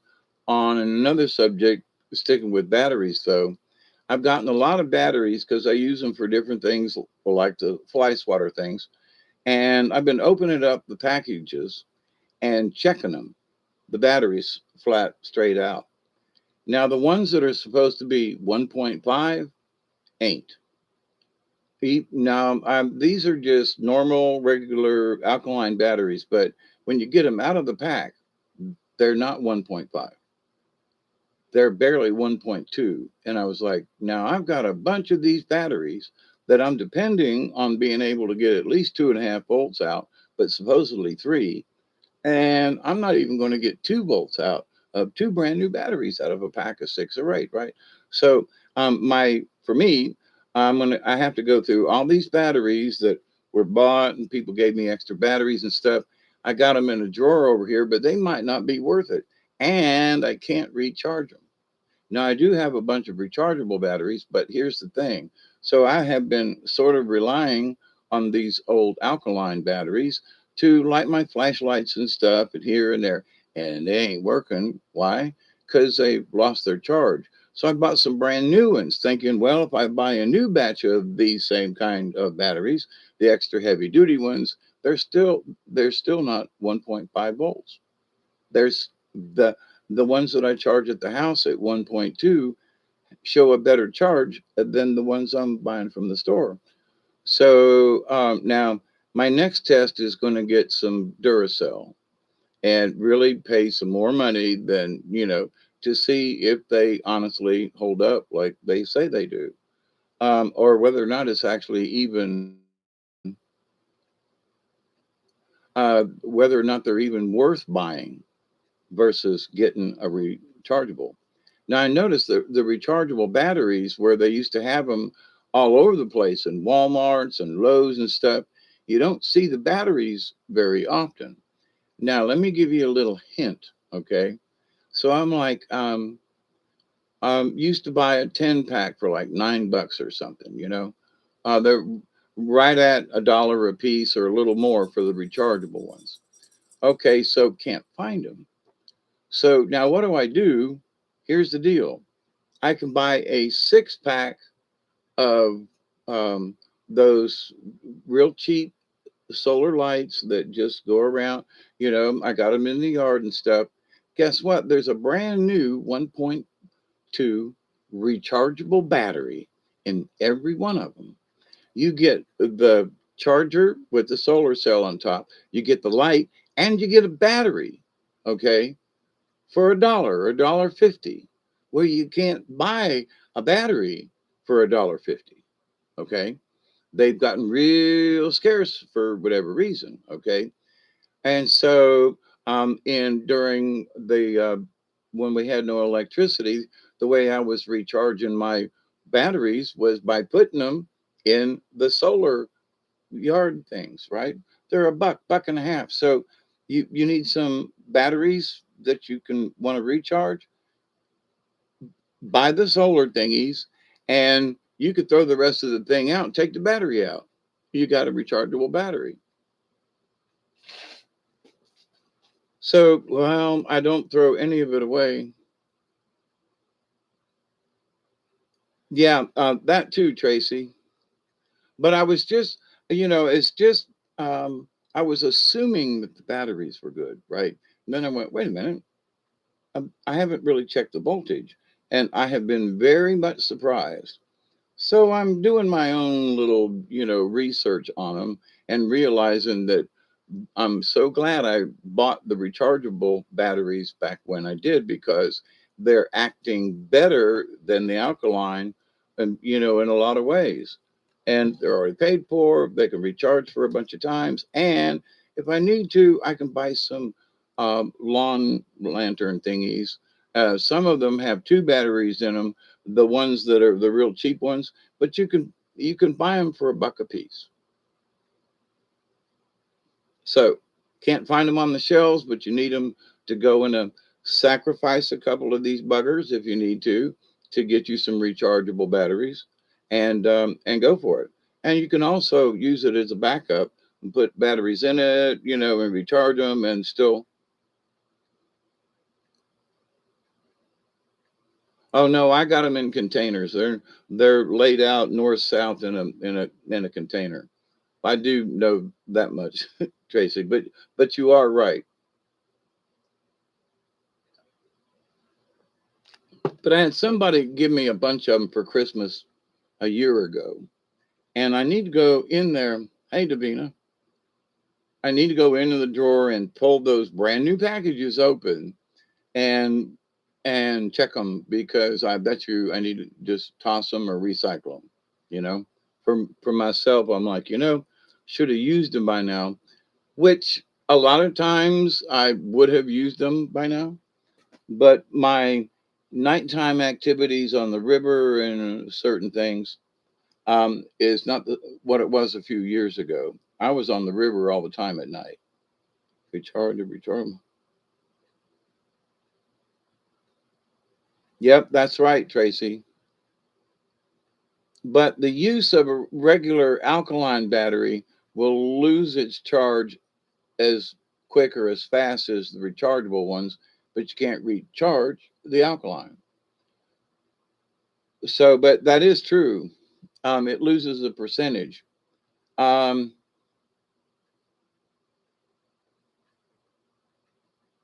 but the amount of loss with some of my favorite rechargeable batteries is not much. I mean, now, and I've used a couple of these batteries now for over a year in my headlamp and stuff like that. Um,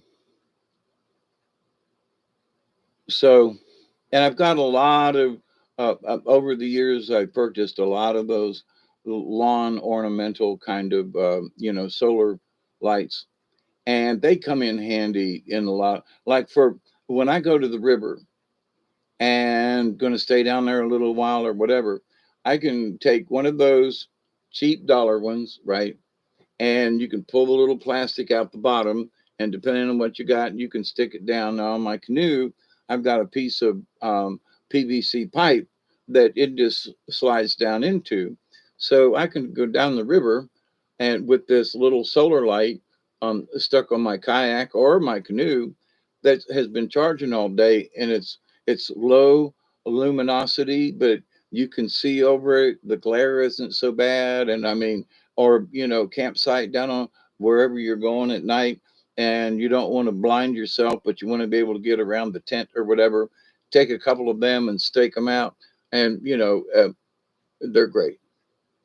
So, but depending on what you do, like for me with camping and going down on the river at night and stuff, a couple of those, stick them down in the sand, one over here and one over there, and it gives you plenty of light to see what's around you. Um, Especially when your eyes get adjusted.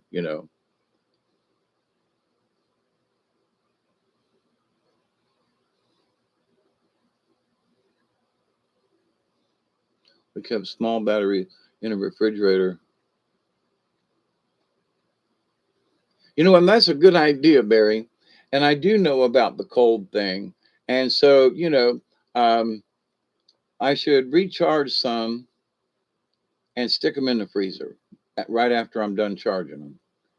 Check the voltage, see what it is just before I put them in, and let them stay in the freezer, and then for like for a couple of days just to do this, but pull them out, check the voltage cold, let them warm up, and then check the voltage again, and that would be interesting because they've got a lot of batteries and they're not in the cold. And so one of the things I thought about was I need to recharge them all up again and figure out a better way to store them. But in the freezer, or maybe even in the refrigerator, would be better than them in the drawer. My nighttime outdoor activities have declined drastically over the last few years. So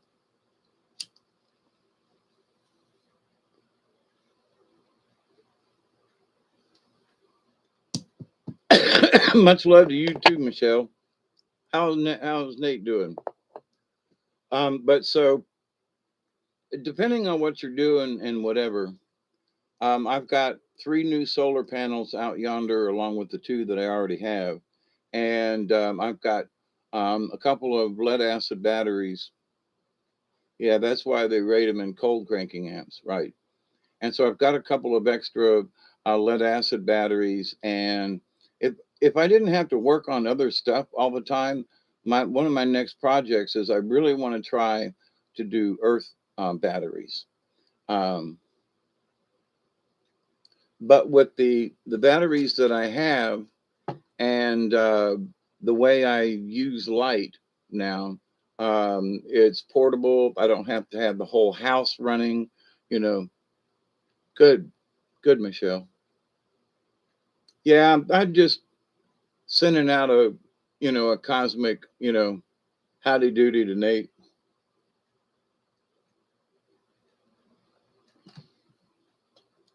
But having lived in on the Carney where we used a lot of 12 volts on the weekends and stuff, and gas stoves and things like that, and that so when things go out, my biggest issue has always been, especially if it's wintertime and the lights go out, I don't care. But summertime lights go out, I gotta have a fan. And so my biggest issue, I have some 12 volt. I'm sorry, they're actually fans that run off of uh, a USB port. Okay, so that's low voltage. And I burned up a fan because I hooked it up to a 9 volt battery, and it just went.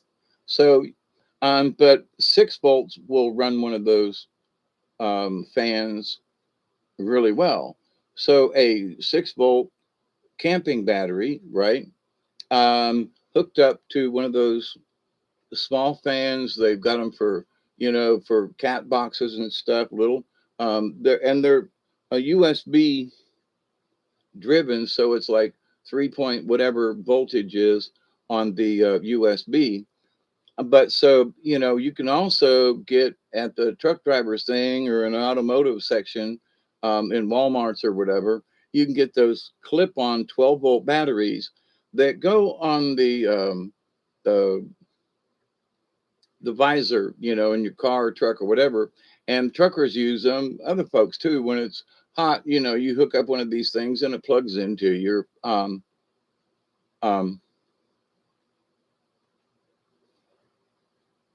cigarette lighter. Okay.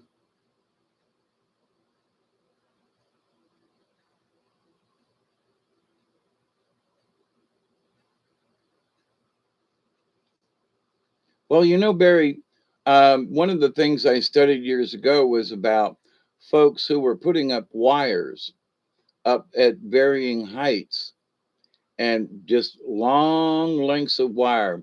Some folks were um, picking up the kinetic energy, and the higher up you could get it, there was this one group that climbed way the hell up in the top of this tree and strung it across their yard and up to this tree and back. And the length of the wire, the height it is above the earth, but there's voltage there, and it depends on where you're at. But good night. But that they were getting various. One guy just took some old cable, you know, um, the cable wire. You know, it's round, it's shielded, and it's got a coil. You know, for cable. And he just tied it together. He didn't even solder it. He just kind of tied it together. And but at the end result was that he was getting voltage from that, and he had about a 6 foot um, wooden fence along one side of the property, and he strung it along the top of the fence on his side, and it went down and curled around and came back. Uh, yeah, so this is what I did when the hurricane came by a couple of years ago, and we were out of for juice for 3 days, going on four, and so I would had I have rechargeable um, 6 volt batteries for my lanterns, right? And I was taking those. I got a small solar collector, hooked it up to where it was 6 volts. Actually, it was like 7, but so I kept the battery recharged. I had my other lantern batteries, and I used a car battery. Um, but the issue I was having is that I need to have my own little voltage regulator. So it comes into the panel at certain to you know over 12 volts. All right, so you have to have a 12-volt converter. So when it comes in, if your converter is not right, then you get 18 volts. Or if the sun's really shining bright, it'll come up to 24 volts, and it'll burn the crap out of stuff. I lost 2 batteries before I realized that's not 12 volts. It's 22 when the sun's out full. And it'll burn a 12-volt or whatever up in a heartbeat. It'll just go fry. So the same. So with the batteries, so I had a couple of sets of batteries. I had 3 6-volt batteries. So that gave me amperage, meaning I could have made it more than 6 volts, but I hooked them up so that all the positives were together and all the negatives were together. So I had a really powerful 6 volts, and then run it to one of those fans, and it lasts several hours. What I realized was I thought I was going to conserve energy by running the fan on low, and it didn't work out that way because they have resistors inside the fans. So, in order to drop the voltage to slow the fan motor down, it heats up. It heats up the little resistor in there. And even though it's only a couple of volts, so the battery used the same amount, if not more, when you turned it on medium or low than it did if you just ran it wide open, because they're the little resistors and everything in there because they drop the voltage on the motors. That's how it slows down. So, but the thing was, is I found out uh, run old voltage regulator off a Ford truck. Yeah, yeah. Well, I actually want to build my own. And they used to have a Radio Shack that I could just get parts from. And they've got these little tiny chips that are the voltage regulators. And they don't cost very much, but they don't have 12 volts. You can get them in a this or a that. But here's the thing, in each one of those lamps, yard lamps, right? If you'll check the voltage, when it's really hot outside and the sun's out bright, check the voltage, because in each one of those things is a voltage regulator. Yeah, so if you know what's on that little chip right there, there's a voltage regulator, and there's also a photovoltaic thing, because if there's no energy hitting the collector, then the light comes on, or so it doesn't overcharge, right? So, but the voltage regulator, whatever the voltage regulator is, how much juice is being put into that little solar collector? So if it's like 6 or 8 or 10 volts, it the voltage regulator might be a 12-volt regulator because they're always supposed to be um, rated higher than what your actually voltage is. But anyway, but to the point though, so these little lawn things have got voltage regulator diodes and things and stuff. So, I got a pile of them, wondering if anything ever happened, could I run stuff off of this? And I have dinked with it. Yeah, I missed Radio Shack too, Tracy.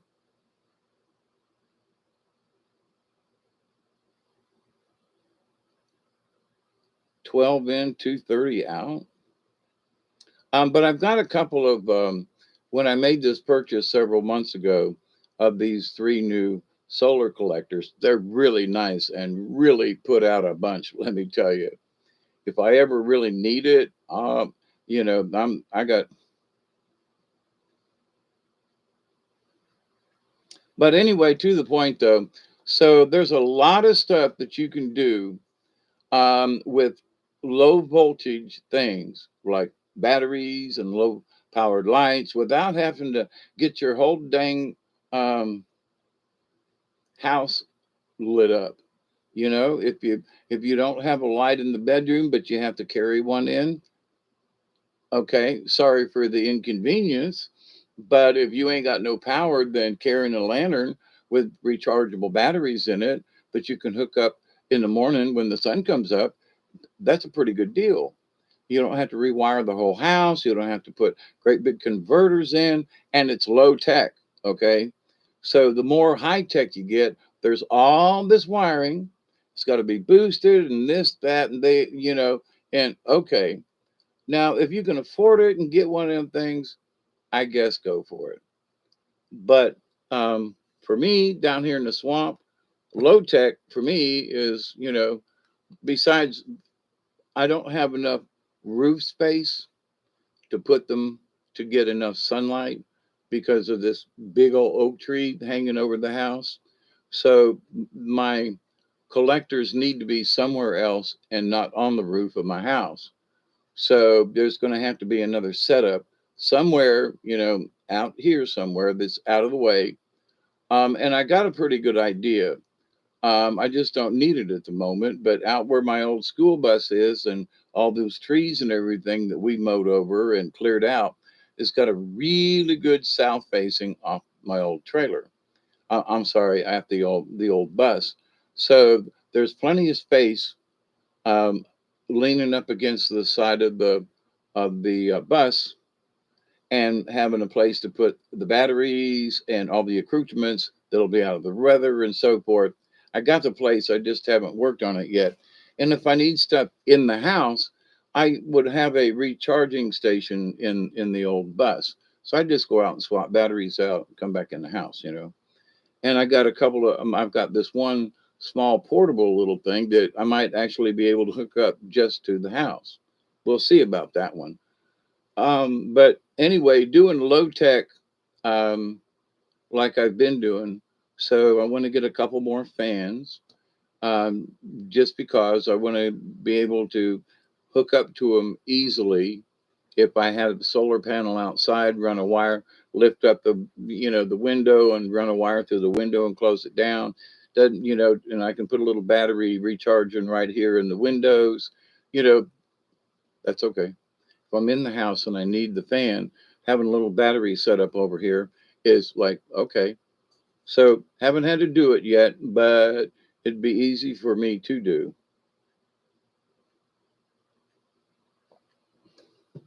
Yeah, it's low tech, but yes, it works because I've already lived through it, you see. So I've already had the experience, I already have the courage that it was a pain in the butt, but it worked. You know, I have, two large 1,000-gallon tanks that have a lot of rainwater in them and so forth. And so I had low gravity feed water and couldn't take a shower, but you could put it in a bucket and heat it and dump it over your head. In the summertime, sometimes all I had to do was just leave the bucket outside. And there are low tech hot water heaters with just a coil of that black PVC pipe on a board, and you just wire it out. And if you don't have running water, then you put some type of device at the top, like a funnel, but a funnel that'll hold, a half a gallon of water. So you fill this circular piece of pipe and lay it flat at an angle. So you've got your intake up here. So you have to physically add the water. Well, if you don't have electricity and can't pump it up, you have to do it by hand. But you fill the pipe full of water and shut it off and have a shut off valve on the other end of it. And then when you ready to take your shower, you can do it before, but whatever the container is at the top end of the pipe, you put water in it.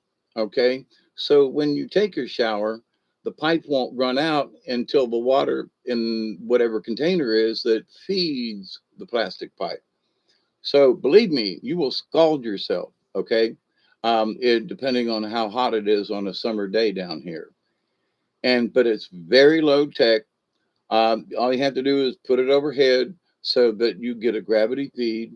The plastic pipe, I mean, you can do it with a hose. You can do it with a garden hose and coil it up in such a way that you can make a simple gravity feed hot water tank. I mean, come to think of it, I've got it's heavy duty water. Um, um,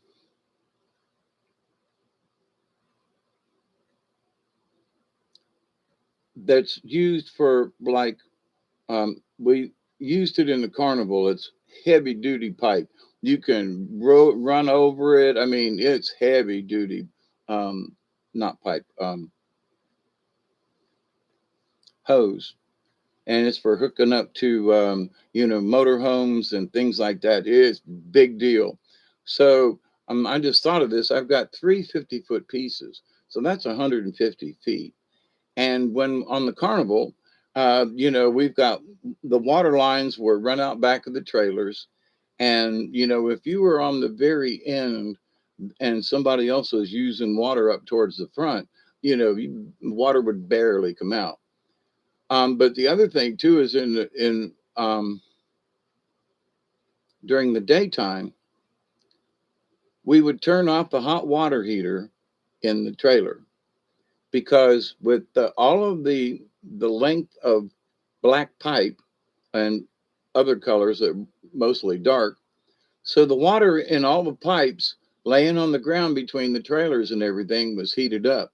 So all you had to do was turn on your cold water and almost burn yourself. So on the cold water side, you didn't need hot water heater. You didn't need to use it. You just took a bath, in the water that just came out of the hose. For us, ride jocks, we'd have a hose hooked up around the ride or whatever for washing the things down and everything like that. Well, even the old green ones, we'd just curl it up in a coil and just lay it out in the grass. And then when it came time to shower off before we'd open, we'd all go out there. And the guy that got there first, he got the hottest water, but sometimes it was too hot.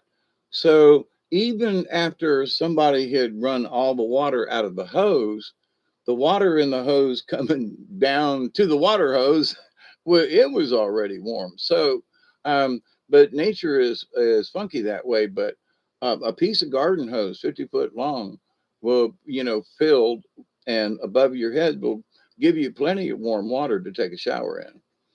It's gravity fed. You have to just let it drip and runs, but it's better than nothing. Now they do sell these solar showers kind of thing. They ain't bad. Okay, they're not. They do work.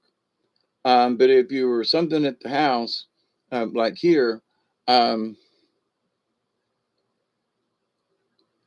when I get my shed fixed over here, I want to be able to have a shower in the back again, like I used to. And so the sun will come out during the summertime and heat it up, but right about noon, when the sun gets over these trees, the roof of the shed there ain't no direct sunlight anymore. Doesn't mean it still ain't hot outside. So, but having gravity feed is one thing, but if you can back it up with other water, um, then and pressurize it, then you can take a Navy shower. You turn it off and you spritz real good, and you turn it off. When you get soapy and time to rinse, you turn it off and you rinse it off as quick as you can, because there's only going to be so much hot water, only so much water in in that um, in the hose. So the more hose you have, the more volume of water you can store. And if it leaks or anything like that, by putting two, hoses together, that ain't hard to fix. You really don't need a cover on it, but you could put it in a box with some plastic or glass if you wanted to over the top of it. It would help it to stay warm. So, but the sun's going to heat it up. But when it comes time for me to build mine, um, that'd be a good project to show everybody. So, but anyway, and if it's summertime, you might want to have cold water any place. So, but depending on where you're at, blah blah blah. But the biggest thing is that you adapt. And for all the things I've been yakking about, it still boils down to having courage. Because if things get that rough, now there are people who are volunteering to live off grid. Well, I've got an old camper out here that I would love to fix up, and it would be because it's got a little stove, it's got a little refrigerator that ran off of, I think, 12-volt or propane, um, and set it up. So in its little campery self, it's an old one, an old pop up, but in its old campery self, it's got everything it needs, you know. Um, and it would be mostly solar. So it would also, my long term is that the solar panels that I have out by the bus is to put the trailer out there, and it would be set up with all the 12-volt things. So, if push come to shove, I could move out to the little thing out there and have water and battery power and fans and everything. Small area, I can come in and out of the house if I need to, but it might be like the coolest place to sleep. And because of fans and this and that, but anyway, so, but to the point though, so I have allowed myself over the years to collect these things and hopefully one day be able to say, see, here's a self contained thing. And this is how easily it can be done versus trying to go to, AC power and all that kind of stuff. Here's an example, simple, straight to the, here we go. And so, depending on what's going on, but no matter what comes our way, we got to have the courage to face it. Oh, it's going to be World War III. Now, World War III has been going on, and guess who it's been with? The clowns behind the scenes. We've been at war with them some of the bitches for a while now. We use metal water. Oh, metal water tub. Yeah, yeah, yeah. The old ball and claw tubs kind of thing. The big heavy sons of it. Yeah. And you know what? There are a lot of people these days. And I've got one in the back down here in the woods. My friend asked me, he goes, "Man, I wished I had me an old plastic tub, from a from a trailer." And now that I think about it, I got an old trailer up there with an old plastic tub in it. Might go up there and rip it out. It ain't doing any good up there, but use that old plastic tub as a raised bed, because it's plastic and whatever, and you cover around it. But that you, they, um, and I've been suggesting to people that they do it with instead of doing it with wood, go with those you know half size block, the partition block like I've been using on the house on the porch. And you can dry stack it if you're only going to go too high, um, and to put the tub in, kind of thing. And you take pipe or something and pound it in the ground and fill those blocks, right? So you hold it together with dirt, tamp the dirt down inside the block.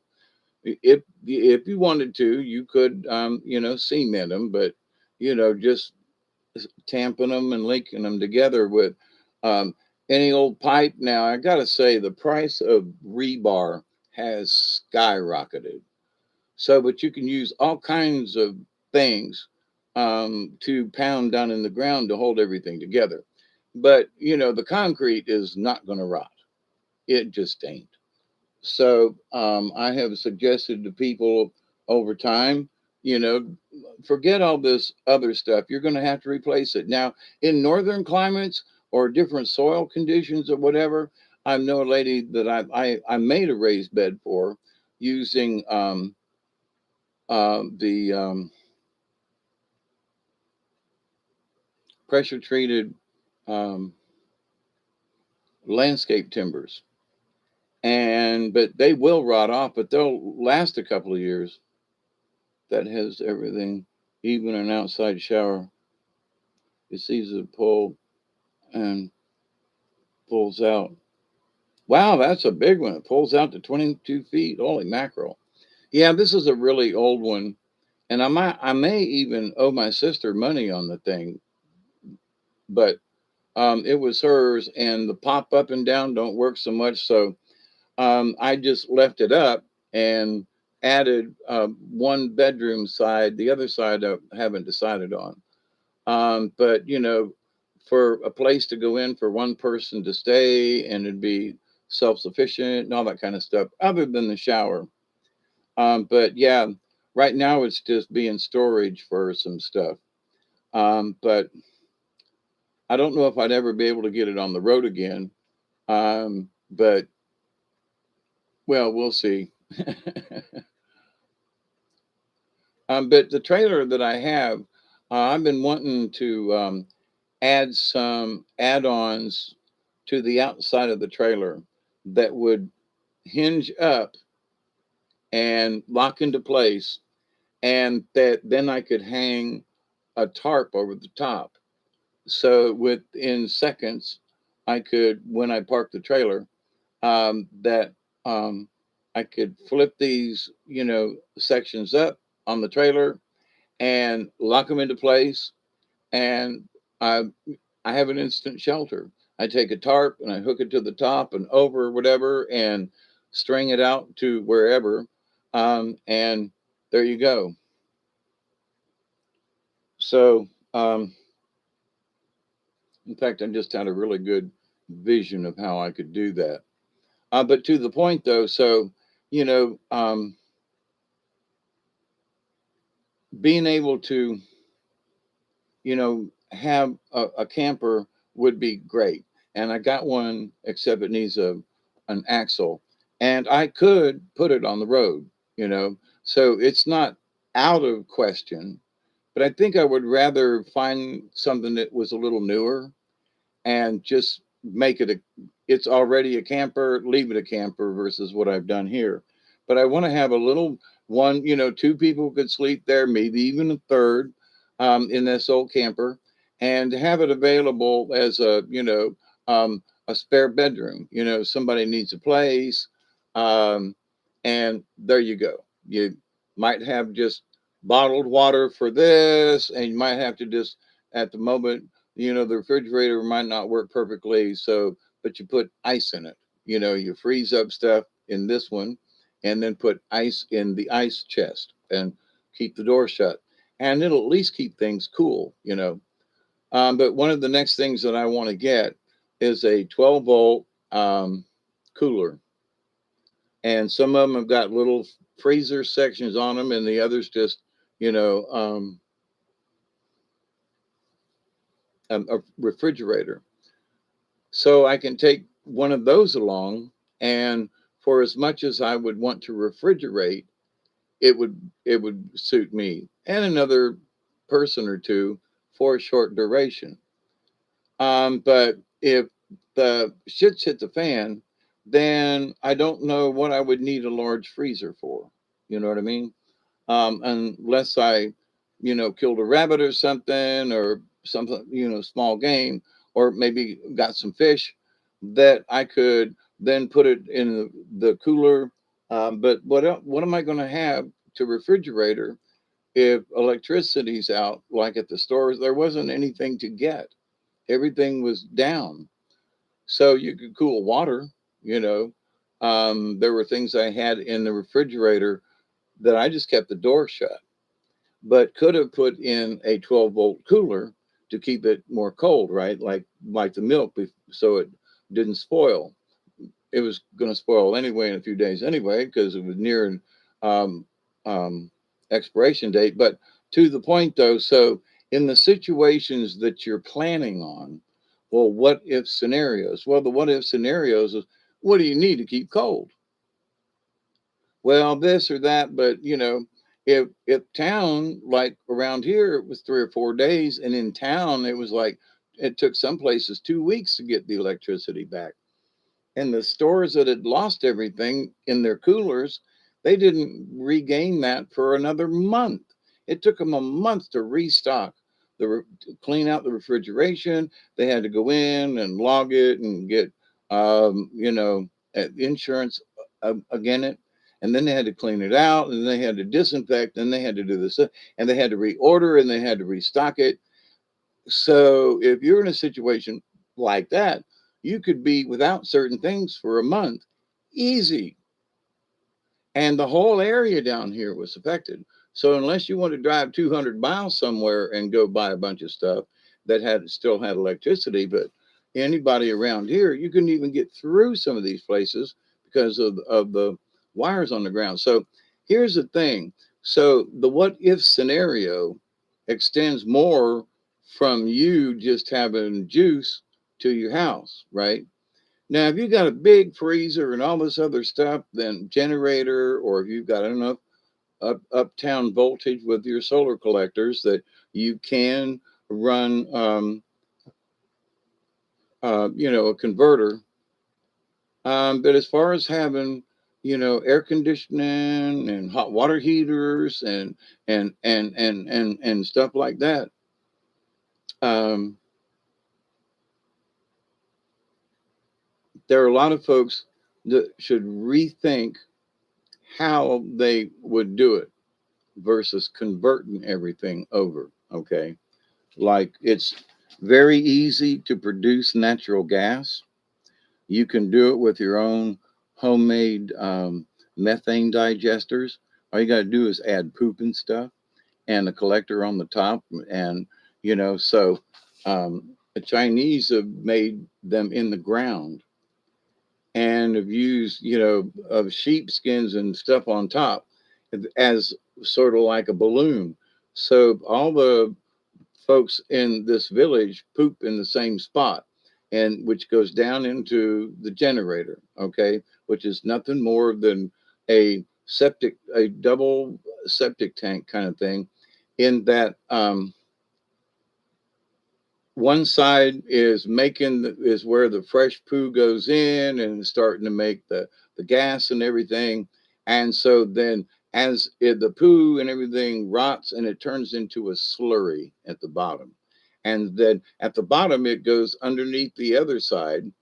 But the gas from these septic tanks, when the gas builds inside, the skins that are laid over the top, yeah, but they glue them together with like pines sap and stuff, and make these, expandable. So where it's making the gas, the pressure comes from how much of a balloon they get out from from the gas that's generated by the poo. And they can add other things. So you could make your own methane digester with, some 55-gallon drums and stuff like that. Uh, Everything is expensive. Yeah, it is. But, so But the thing is that you can cook with natural gas. So if you're living in a desert and there's no wood or anything like that you could burn, you got sunshine and you got poo because you're going to poo. And so you can get methane out of anything that is rotting. So, you put all your scraps and everything into the digester and it produces natural gas so you can cook on, you can heat with it. But um, if you have a lot of sun, like in the desert, then you ain't got to worry about a hot water. You just make it so the sun does it. But if you've got shaded areas like me and some other folks, where you've only got certain amount of hours of where you're going to get direct sunlight, and I don't want to cut my oak trees down, and but placement of the collectors. So you tune your needs to the area where you live, your trees and neighbors and climate and all that. But the thing is that you can do it, and people need to know that even if the lights do go out, um, like they have in the past, that we can get by. There are rather simple ways of doing things we can get by. So if you got a car with a good battery, then if nothing else, you can run your car a little bit every day and charge up an extra battery. And if you're careful with what you use, then, your car battery would work. Now, some of these new vehicles have these little generators and stuff built right into the back of the truck. And so if you've got one of those, well, you just idle your truck for a little bit and charge up your battery.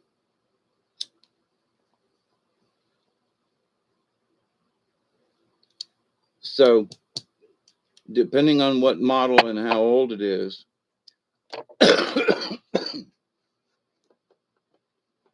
you too can have one of these new vehicles that can power that you power your house or whatever.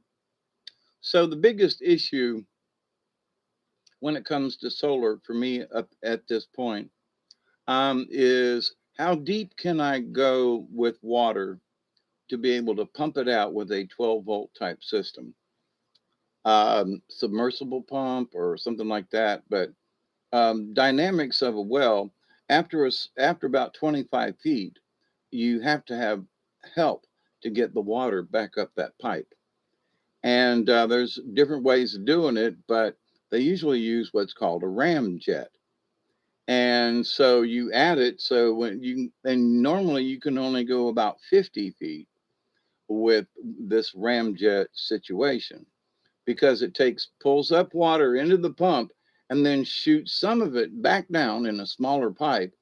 And it acts as some type of venturi, but comes back down this pipe and then pushes water up the pipe as well as the pump is trying to suck it up the pipe. So, if you get past that, it's very difficult to get water out of the well because of the way, being able to pull the water up from great distances. So, but anyway, I do have a hand pump, and my well up here, I can throw a bucket down there and pull water up. So at this point, plus I have rainwater. So at this point, water is not an issue for me. But I might not have it running in the house, but I have access to water right here. So, but other people don't have that. So, figure it out for yourself. Get an extra barrel, put fill it up with water, and put it someplace. Because you can always pull the top off. You can always siphon it out of a drum, to have, if water goes down, you can get 35-gallon drums, kind of things that are smaller, but you can get a plastic 55-gallon drum and fill it full of water and store it in your house. Find a place. If you're worried about not having water, and then you would at least have that much to be able to drink or do or whatever with. So some places, well, you can't collect rainwater. Okay, so you don't. But if you're like me and be stingy in the back of the house and water's coming down, you put a couple of, 2 or 3 gallon buckets. And when it's raining off the eave, it collects. And then you can go and later on and pour it into that 55-gallon drum and store it. There are ways to do this. If you put the drum up off the ground, which you should, um, then you've got gravity feed, and sure you're going to turn it on. You're going to have to wait, but if you ain't got water and nobody else has, I mean, so there's a means to be able to do things, you know, at very little cost. But when things go sour, you don't have to worry about it because I do have 55 gallons of, clear drinking water or, potable water. And I have learned how to, poo in a bucket when I need to and go dig a donica hole if I need to. And, there are certain things when things get rough, you can still be sanitary and but you are very conservative with the water and things that you have, right? So, but anyway, um, but for me, see, I have a contingency plan for this kind of stuff simply because I've lived down here. We've had hurricanes and tornadoes, and that's ripped us to shreds, and we all survived. Um, and some folks ganged up with other folks, and some folks moved in with others, and but a lot of us just toughed it out, where we lived, and we made do with what we had. But there, over these last few years now, I have more solar. I've got extra batteries. I am more prepared now. Do I have it all linked up at the moment? No. But can I link it up in an hour or so? Yeah. So I have the means, I have the material. So if you're scared, worried, or otherwise about what am I going to do, well, you can invest in these um, little solar sets and at least be able to charge batteries and stuff for 12 volt so that you're literally not left entirely in the dark. So there are ways and means so the shit hits the fan and the lights go out. Um, you got it, at least for a while, and you don't have to worry. So that takes the stress out of what is future events going to be. I think the sun's going to do it personally. I don't think Putin or anybody else is going to have to. With all this weird solar activity and sunspot stuff, I think if we need to be a whole lot more worried about that than any other kind of wars or something. All right. Now, there are folks that did the shooting recently and the this and the that. There are crazies everywhere. I mean, seriously, there are crazy people everywhere. And with these strange energies that are mixing with our heads and our bodies and our DNA, and it's just messing with a lot of people. We just have to take a step back and consider it. Well, this person's acting a little weird. Yeah, there are a lot of people that are acting a little weird right now. Is it solar spots and extra gamma rays or whatever? Quite possibly. That is part of this equation. Do we know exactly what's happening? We don't, but maybe they do, whoever they might be. But with what the sun's putting out, we're all a bunch of guinea pigs. And what I mean by that is there's no empirical data on a large scale basis of the planet having been exposed to all of these radiations. And what is the outcome? How do black people, how do Chinese people, how do, Russians, how do, cold white Caucasians do? What about mixed breeds and Mexican? And, what about native bloods? How do they reacting to what the earth has obviously been absorbing and ringing because of the Schumann resonance? Um, so the proof is there. Yes, it's happening. Sometimes we get, 36 hours of whiteout on the Schumann, and it's got to be affecting us. Why? Because Mother Earth is responding to whatever it is that's doing it. Okay. So us mere humans, yes, So before you get your panties in a wad, before you go take an extra, Valium like Bessie used to do, Becky, go take your Valium. People on the carnival, you could hear bitching all as soon as she came out of her trailer. But anyway, so I absolutely do believe that a lot of us are going to survive this, whatever this is. They want to take down the money. Um, People are talking about the digital money. Well, remember, your bank account and using your card is all digital. So, this idea that the digital world is going to take over, it already has. Okay. It already has. Now, they're not going to start making dollar bills. Do you know why? Because you can't buy lottery tickets with a card. You have to pay cash for lottery tickets and to play lotto. In the state of Georgia, it is illegal to use your bank card to buy lottery tickets. So think of the states and the millions of dollars revenue they would lose if they tried to take away physical money. Now they could change the law and say, well, okay, it's illegal now. But for a longest time, you can't buy lottery tickets with your bank card. You have to do it with cash. So that right there tells me that the states are against going, quote, digital for whatever reason. It's money, it's gambling. So they're going to have ATMs to convert it to cash to be able to buy them, you see.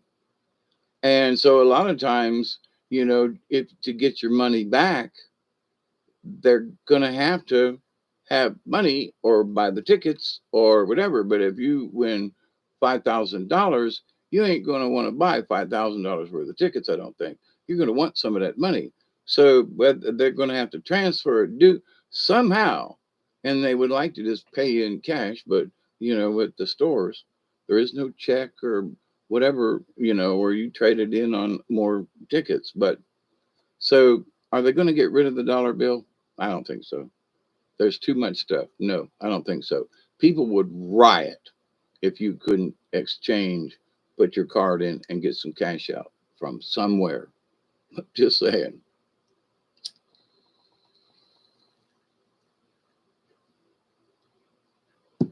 Could they do it? Maybe. Yeah. Could they screw with the system? Yeah. But I've got enough money here at the house that every month, I go take money out of the bank and it's here at the house. And so I got enough to sustain me for a while. Um, if the lights go out, then I ain't going to have to worry about paying my electric bill. Then I ain't going to be paying my phone bill because it takes electricity to run my phone. Um, uh, I'm not going to be needing the internet because there's no electricity and there's, cell phone, if the towers are up, okay. So cell phone bill, all right. But then what else? I have my own water, so there's no water bill or anything like that for me. But other people, so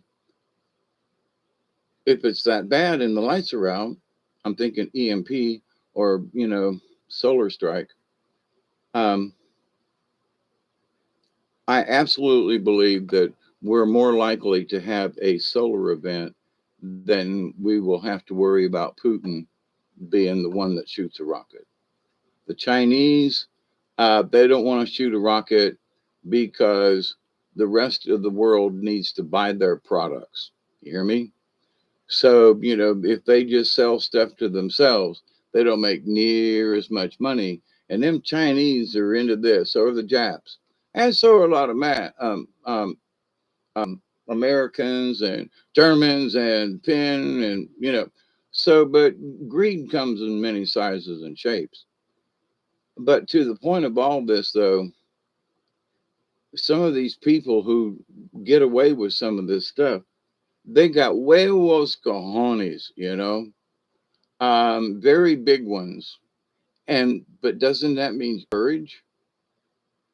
The courage to come up with a harebrained scheme, and for good or bad or whatever, they get her done, and uh, they make a business, or whatever the deal is, right?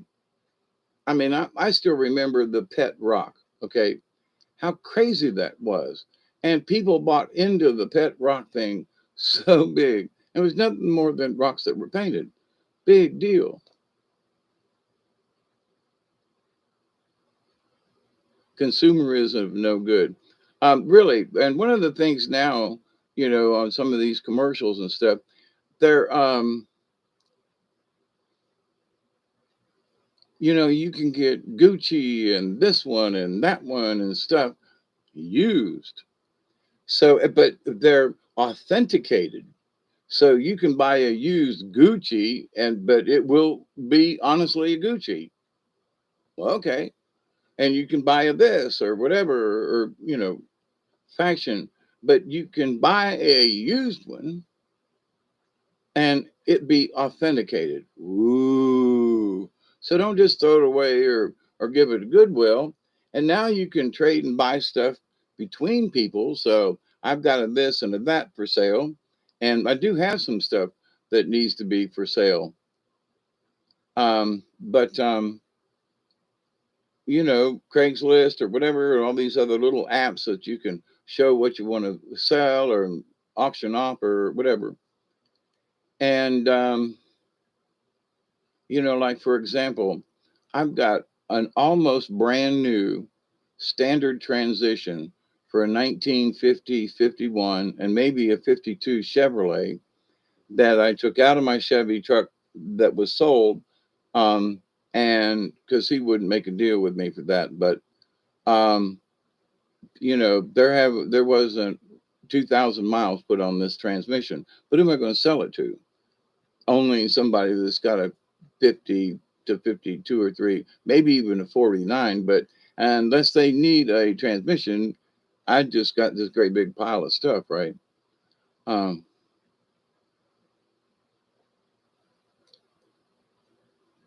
so they are pumping us to buy on this or buy on that, but now you can buy Gucci, um, secondhand. It's a goodwill for rich people. Are you serious? I mean, now the other thing, I was in Albany. Uh, I guess it's been a month ago now when I took what you call it to when I took Michael to the bus station. There went to a part of town, and I seen these spinners in the window, and as that was in the shopping center where we stopped to eat. And I went, wait a minute. So you can rent hubcaps, the spinner type and whatever. You don't have to buy them, but now you can rent them. And I was like, no, I live down here in the woods. I was like, number one, I think they're stupid, these back twirly things or whatever. But the folks that do, so you can't afford them. And so you can rent this set for a couple of months and then go back in, trade them in, and get a new set. Um, on a bucket watching as time flies by. Yep. But people are going for this stuff like lickety split, and I can't see it. And so they're making money renting these weird hubcaps to people, and they're eating it up. Now it's a mostly black town. Um, Nothing against it, good people there. But at the same time, so it's absolutely targeting a specific group, but they're doing it to each other. Like it's a black entrepreneur that has opened this shop to rent these things out. So it's not like Whitey's doing it, it's very interesting. So, but consumerism, like, can't you just go with the wheels? Oh, no, I got to have me some spinners. Okay. Like if, I got a bad tooth, so, but I want a gold tooth. Okay. I mean, so Certain people have certain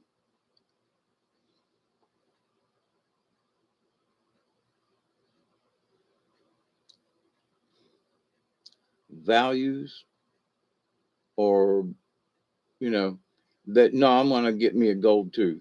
And somebody says, well, he ain't got a new car, but he's got a gold tooth. But there are certain things that certain people, it's like you got to have that. It's just, to be, you just got to have that. And it's a sense of personal status, or don't know. But to the point, though, everybody else don't get it, but to the point of other people that follow the same suit. Like, for example, um, you know, the eyebrow punctures with the things, and through the nose and through the other eyebrow, two or three in the eyebrow, in the navel, in other places, and other places, and then there's some other places. And it used to be that, if you got a piercing, it was for your ears and earrings. Not necessarily true anymore. So, the standards of America, and here's these people, and some of the tattoo work is just, they love it, but you can't see what's on your back. You can take a picture of it and you can look at it. But the idea, though, that when you turn 50, you know, all that skin's going to be sagging and all this other stuff. And so, tattooing and the artistry, there's some really good work out there. But what does it do for the person? It gives them some kind of courage, some kind of bolstering of their ego. Look at all my tattoos and see this one and that one. And my son and other folks, he did tattoos. And I've known people who were tattoo artists. Some of them were prison tattoos that the artwork was like superb, with just literally a straight pen scraped on the floor and done with, ink from an ink pen. You take a bic apart and you squeeze, you take it and dip, you take some thread, which guys were taking it off the bottom of their pants and would wrap it around a needle, or in this case, it was not really a needle; it was a straight pin with a head on it, and dip it in there and just go at it, you know. And it's like, okay, but some of the artwork that some of these guys did while in prison, sitting at night in the middle of the night, under very low light, because if they did it in the daytime, they could be seen. So at night, they would sit up and very low light from the light coming from the hallway in your cell block, and they one night of work, and they wake up the next day and they got a new tattoo, you know. Because we had a guy when I was in prison for the year, and he worked in the kitchen just as to serve the meals, right? And it took a lot of folks to serve 700 people 3 times a day. So Sarge was there one day, and I can't remember the guy's name, but he was like, "Ephraim, what you doing? Where'd you get that tattoo? You didn't have that yesterday." Oh, well, yes, sir, boss man. Yeah, I had it yesterday when the thing's all red and puffy and everything, knowing that he had just got done stabbing himself, you know, and he had them on his arm, both arms, and he did it himself on his ankles, on his legs. He, every night he sat up and did a new piece of artwork on himself. And so for the 3 months that he was there, that I can remember, it might have been 4, he had, tattooed all over himself that he could reach, you know, on his feet, on his legs, on he, do it on the side, on anyway. But to the point, I don't understand it. Now, Marines, my Navy, my pops had a Popeye in one arm and an anchor on the other on their forearms, and so it was like a tradition for the guys in the Navy to have Popeye. the sailor man as a tattoo. So they all went down and got one. So everybody on the ship or whatever, they all had, Popeye tattoos. And he decided to get an anchor as well. So, but as far as adornment, the anchor was the Navy SEAL, the symbol. And but the Popeye was his group and his, whatever flotilla or strike group or whatever it was. That was his group, and they all had Popeye on. So, but anyway, when my brother went in the Navy, then one of the first things that he did was he got a Popeye tattoo like Pops, and as part of the you know following a gender thing. Now I don't know if my granddaughter, who was in the Navy, has any tattoos or has an anchor or a Popeye. And I couldn't go in the armed services because of my left leg being all messed up. But everybody who decided to do something had to have the courage, number one, to decide to go into the Navy or decide to become a pilot. Like Barry was in Air Force, I'm pretty sure, and some other folks. So for me, I didn't get to be able to serve in that way, but I was a crazy guy that I probably would have got killed if I would have went over there. But I knew that I would have been really good in dense, heavy jungle stuff because of how my soul is as far as being, always being outside as a kid and, living like a hermit down here now and all that kind of stuff. So, but anyway, so with your life and what's coming up, got to roll with the punches. And it doesn't mean that we need to get hit. What we need to learn is how to dodge. So you don't have to be a great fighter, but you can damn sure keep from getting your nose whacked off your face if you can learn how to dodge a punch and be able to be aware that it's heading your direction so you can dodge and punch. I mean, in theater, you practiced, we'd practice being Vikings and hitting each other and sword fighting, and every move was practiced out ahead of time. So, but in life, if you have practiced these things, then you're more able to respond in certain circumstances.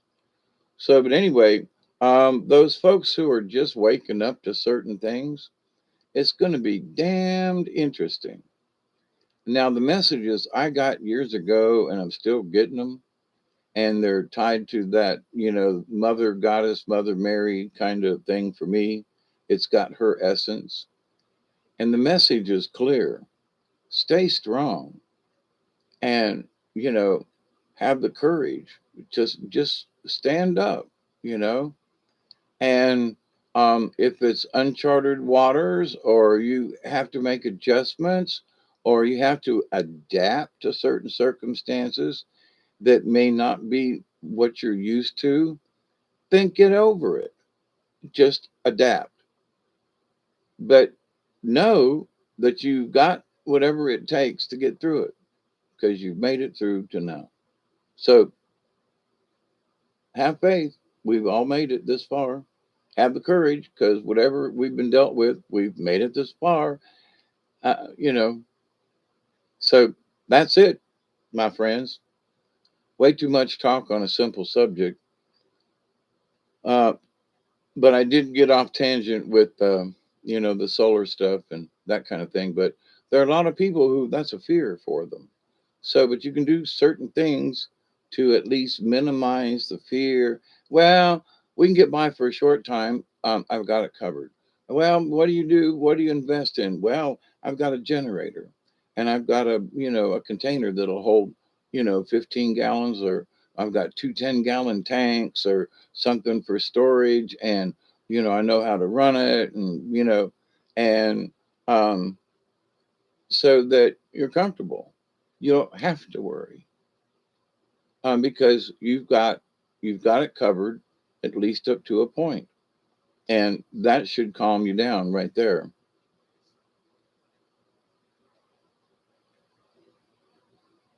Watching the show. Yeah. And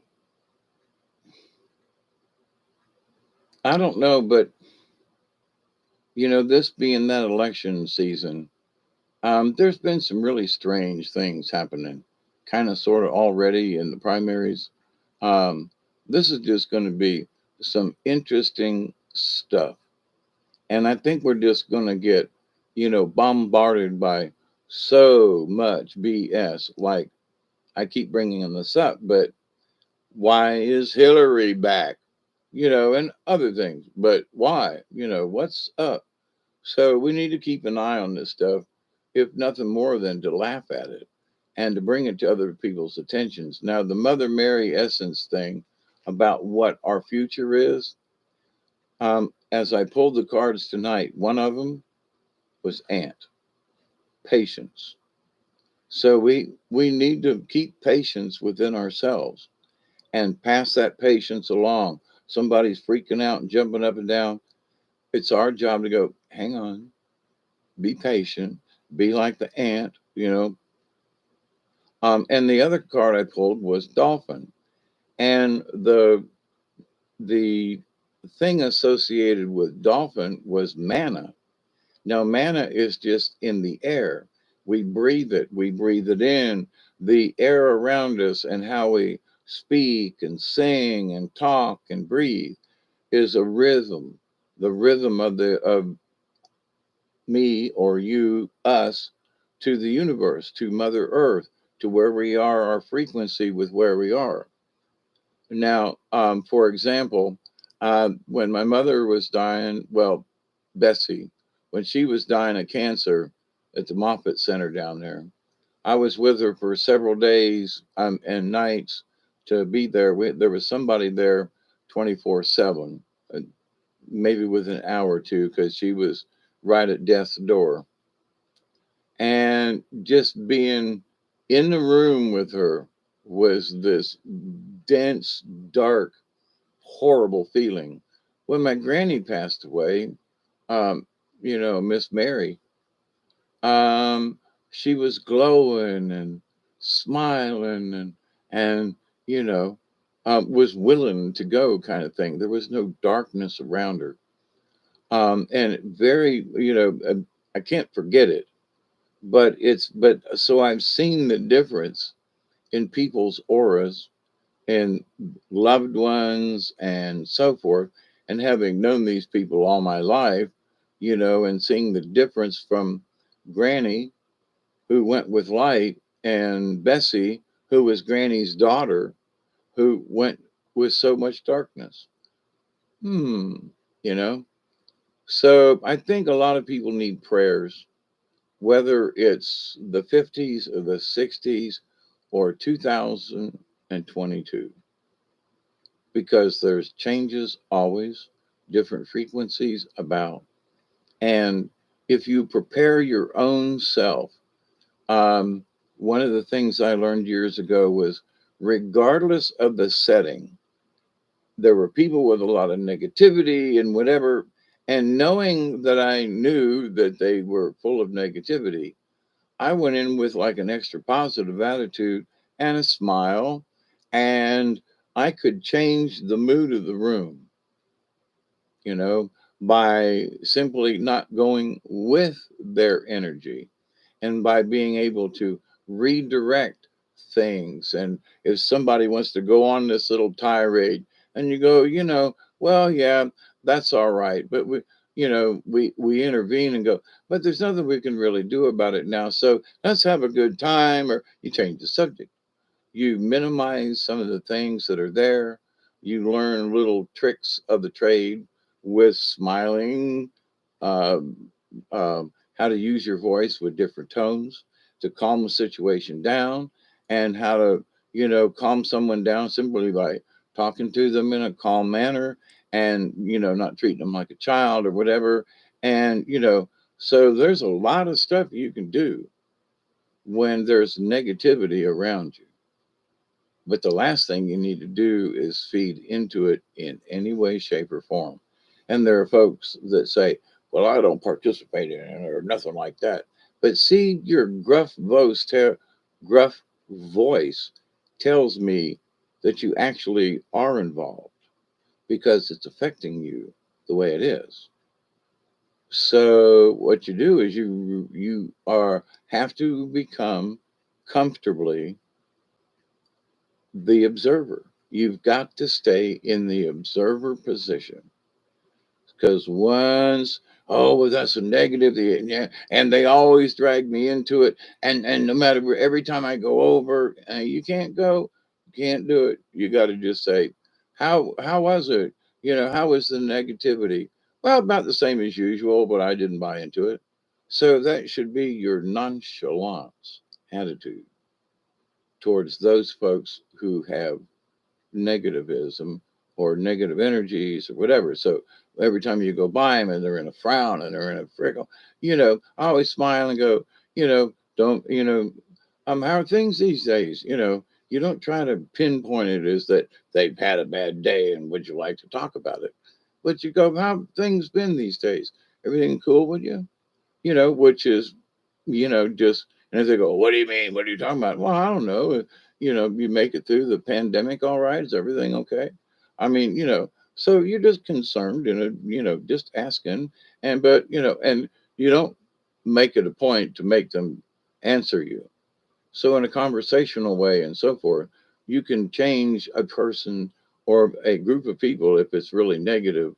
You can change that tone by what you do, how you react, your facial expressions, the fact that you're not buying into the negativism. So there are things that people think, well, I can't do anything about this. While you're there, you can. Well, but every time I use up all my energy, well, if you learn how to do this with a nonchalance, that, it's really not hard to do. Let them bitch and moan and complain and talk about the same thing they do. But then you find an opening to where you can modify the discussion. You can put a smile in there or crack a little joke or something. And then the people will just run out because you won't participate in the gruffness, your lightheartedness, then they can't bring you down, right? And so with your lightheartedness, you can absolutely bring their energy up. But if you don't react or, allow yourself to like frown or whatever, because if they see you frowning, like, yeah, well, here we go again, under your breath, you're thinking, here we go again, talk about the same old shit. And, if you give that outward appearance of here we go again, then they're going to pick up on it. And that's just going to piss them off. They're going to talk about it more. They want to attack or whatever. So, but if you're honestly and genuine and they're going through the same old shit, but you change this modification is up here because you don't want it to come out from your third eye. You don't want to expel it to the universe. So a person, there are times when I have, I'll be listening to this. It was a person years ago who is deceased now, but giving me this stuff, and I'd be sitting here listening and rolling my eyes and shaking my head. And then the person said on the phone, I know you're probably just rolling your eyes and shaking your head. And I looked at the phone and I went, close, you know. So, but, folks can feel things over distances as well. So, but how you change your attitude in that respect? Well, every time I go over there, you can't say that anymore. You have to because you're projecting. Every time I go over there, it's always like this. It may be, but don't project it. Don't carry it with you. Don't add it to the equation. If you go over to grandma's house or whatever, and you go over with a light-hearted attitude, and it should not be fake. You should genuinely want to go over and visit with grandma. And even though it's probably an inconvenience, but you've made a decision to go to Granny's, so why go in with a well, hi grandma? Yeah, we came. It was a long drive, and yeah, no, screw that. Hi, Granny, how you doing? Yeah, it was a long drive, but it's okay. Wanted to come see you. And even if that's sort of a stretch or a lie, um, don't lie. Because if you've made up your mind to go or to do something and you've made that commitment, then have the courage to follow through on it. So be lighthearted about it. When you really wanted to stay home and watch the football game, you go to Granny's house anyway. You know, you could ask Granny, hey, what y'all doing? If it's a bunch of you old hens sitting in the kitchen talking, can I, y'all, is it okay if I watch the ball game or listen to it or whatever? And, so be polite and you can still get your way, up to a point at least. So, but you can show honor and courage and commitment and a lot of good stuff. And you can smile during the whole thing. But if, God damn it, I wished I'd stayed home for this and blah, blah, blah. That just ruins your day. You could say, well, I'm thinking of a situation where it was aunts and uncles and everybody was getting after one another. And it was like, God Almighty, I wish I could have stayed home. Yeah, but I didn't. So here I am. But God, listen to them folks argue. Man, oh man. So rather than every time I come, they argue, and I'm tired of listening to them argue. I'm tired of listening to them fuss and fight. Yeah, you are. But if that's what you focus on, then you brought your own energy down to their level. So, but if you go into the conflict and it's theirs, having nothing to do with you become the observer, then you can find places where, man, every time they attack each other, man, this is funnier than hell. You start snickering in the corner and covering your face because when you change your own attitude as to how you want to watch whatever's developing. Oh my God, we're all going to die. That's, right down the tubes. Oh my God, this is one of them. We could all die, but we're not. We're going to strive. Yeah, we might end up dead anyway, but, you know, we won't know until it comes. But to the point, though, for myself, the last couple of days with the heat, I noticed that I was putting things in I was putting obstacles in my way before we really got into the heat of summertime. And so, fear of passing out outside, fear of not being able to get my stuff done, fear of this and that for myself. But there are folks that are having so many fears on so many levels. So, but have faith. Have faith in the fact that you've made it this far. Believe, believe, believe, believe, believe. For God's sakes, believe, you know. And how can you be prepared? Take care of the simple things that will. Hey, Jules, how are you? Good to see you this morning too. But if we take simple steps to take care of minor fears that can are legitimate, um, then we can sit back and relax. Yeah, I got some canned food stored up. Yeah, I got some rice. Yeah, I got some stuff. And yeah, I got this. And yeah, so am I really worried? No. Um, I will have to be more careful in how or what I might buy or how my eating habits are. But I'm going to make it. And if it gets that bad, I got my air guns. I've got my bow and arrows. I I've got fishing poles, and I know where the water is, and I'll really have to rely more on nature, and I'm going to have to kill a few things along the way.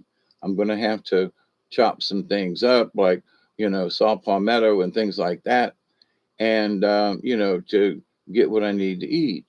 Um, but at the same time, as much as I don't want to, kill a rabbit, kill the rabbit, kill the rabbit, Elmer Fudd. But we have a lot of squirrels around here, and it wouldn't be too bad to take out a couple of squirrels. Um, and they would taste like, oak, acorns. But at the same time, I don't fish much now, but I've got all the accoutrements. I would go fishing. I would put up trout lines. I would take care of them, and I would move more into the fishing side of things. But down here in the south, there are some places that there just ain't fish like there used to be because of all the chicken poo, and I ain't even going to get into that. But um, there are things like, for example, this year, I've talked about it in the past, that there just wasn't any songbirds around. This year, the other day, I saw the first jaybird, okay, blue jay, um, here. I haven't seen a blue jay in 10 or more years, okay, and saw one right out here on the line. I keep um, bird seed in a thing right out here. And so there have been a lot of birds passing in and out. But I know there's the bird seed there, but there has to be birds in the neighborhood before. And I've had that bird feeder for years, and every summer, spring, whatever, I put stuff out. And I still haven't seen a jaybird, blue jay. And saw one the other day and was like, oh my God. And I've been listening to some of these birds warbling, like the now that I've heard the tune, if I hear it, it's like, oh, um, that's a cardinal, or oh, that's a this, or oh, that's a that bird. And so when I we had some visits years ago with at the Wildlife Center with folks from the Audubon Society and Bird Watchers Association, and we were sitting by the campfire, and it was just as the sun was going down, and they were naming the birds, chirping off in the distance down in the woods, and they go, that's a such and such. Oh, and that's a that one. And then they'd hear something else, and they go, well, that's a tree frog. But do you hear that little chirp chirp? That's this little wren that sleeps in the. And they were just going down the list, and in about 5 minutes, they had named 10 birds or so simply by listening to their song. And I was like, wow. So this spring, since there's more birds around, they've been really chirping to one another. And I'm very grateful. And I put more seed out there today because it was gone some more. But I'm so grateful that there are more birds, in the neighborhood, that just weren't here the last couple of years. So I'm glad for that. So I haven't seen or nor heard much of how the fishing's been in the Ochlockonee River, but with it's like at 2.5 foot right now, which means it's barely trickling across certain places. So yeah, there's some deep holes and stuff, but there's some shallows too. So I would not like to go on the river at the moment with it being low, but we're supposed to have some rain showers come in over this weekend. So maybe it'll bring it up to 3.5, 4 foot at least, which is still low, but I really want to do a paddle. So, but anyway, it's been 3 hours and 9 minutes. Um, what time? What is that time coming up on?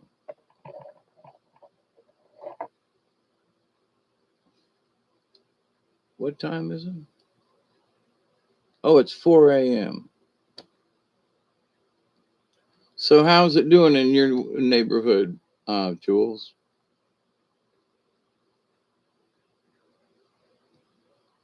And oh, Michelle, you said sad state of affairs. That is true, but one of the things that um, and I'm going to pick on you because we chatted the other day, and you'll understand what I mean about this. But um,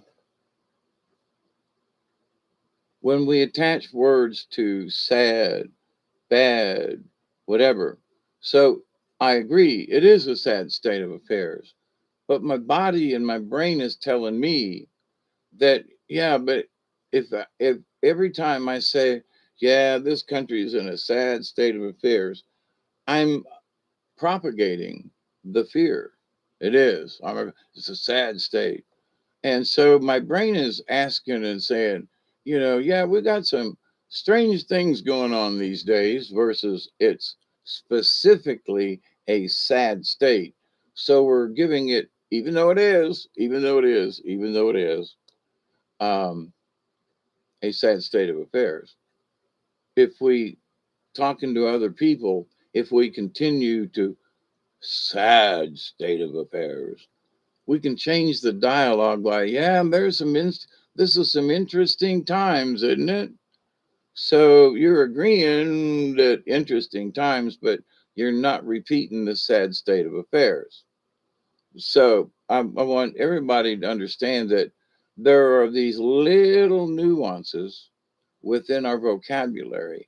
And you know me, I've been picking them out for a long time. So, but those things is like, well, the spirit folks up there are like, hey, here's another one, Dave. If you keep agreeing, oh, it's a sad state of affair, and we're all going down the tube, nah, we don't. Then we're playing into the fear. We're spreading it um, unconsciously because it's for many of it's a colloquial term. Well, our Senate is in a sad state of affairs. That's true, but but for every time that somebody says it, repeats it, it puts it into a more sad state. So we need to change that state of being. So we say, somebody says it's a sad state of affairs. We agree with by using other words.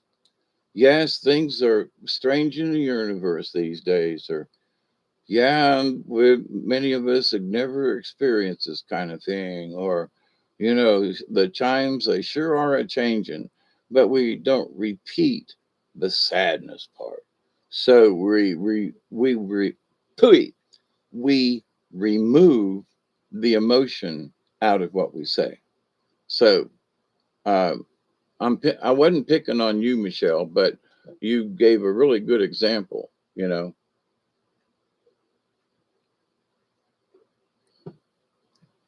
So as we see things in a different state of mind, a different state of being, we can discuss it sort of like on a higher level of like some science, we're anthropologists sitting in a room and observing what's going on around us. So, you know, um, in our evaluation of what we observe, we say, some folks just get into a sad state of affairs and they just can't seem to get out of it.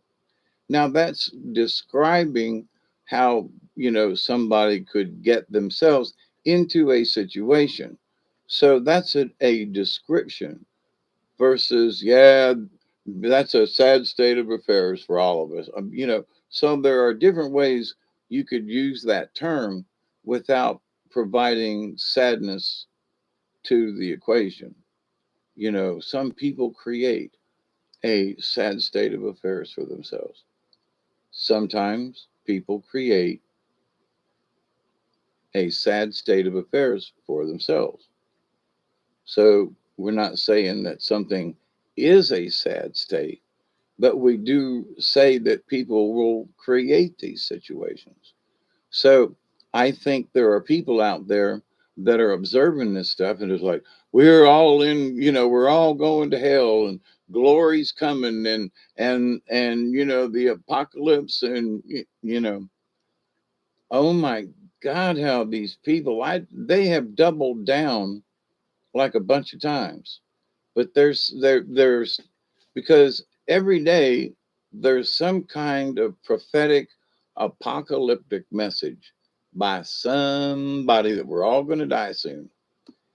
And but is the temple built? Well, is this done? Is that done?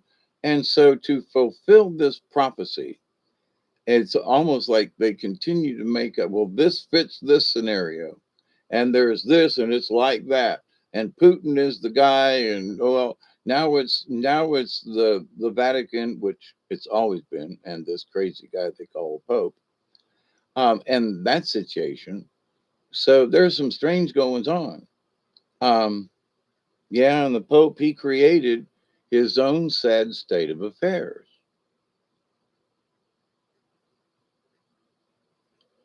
Do you hear the difference?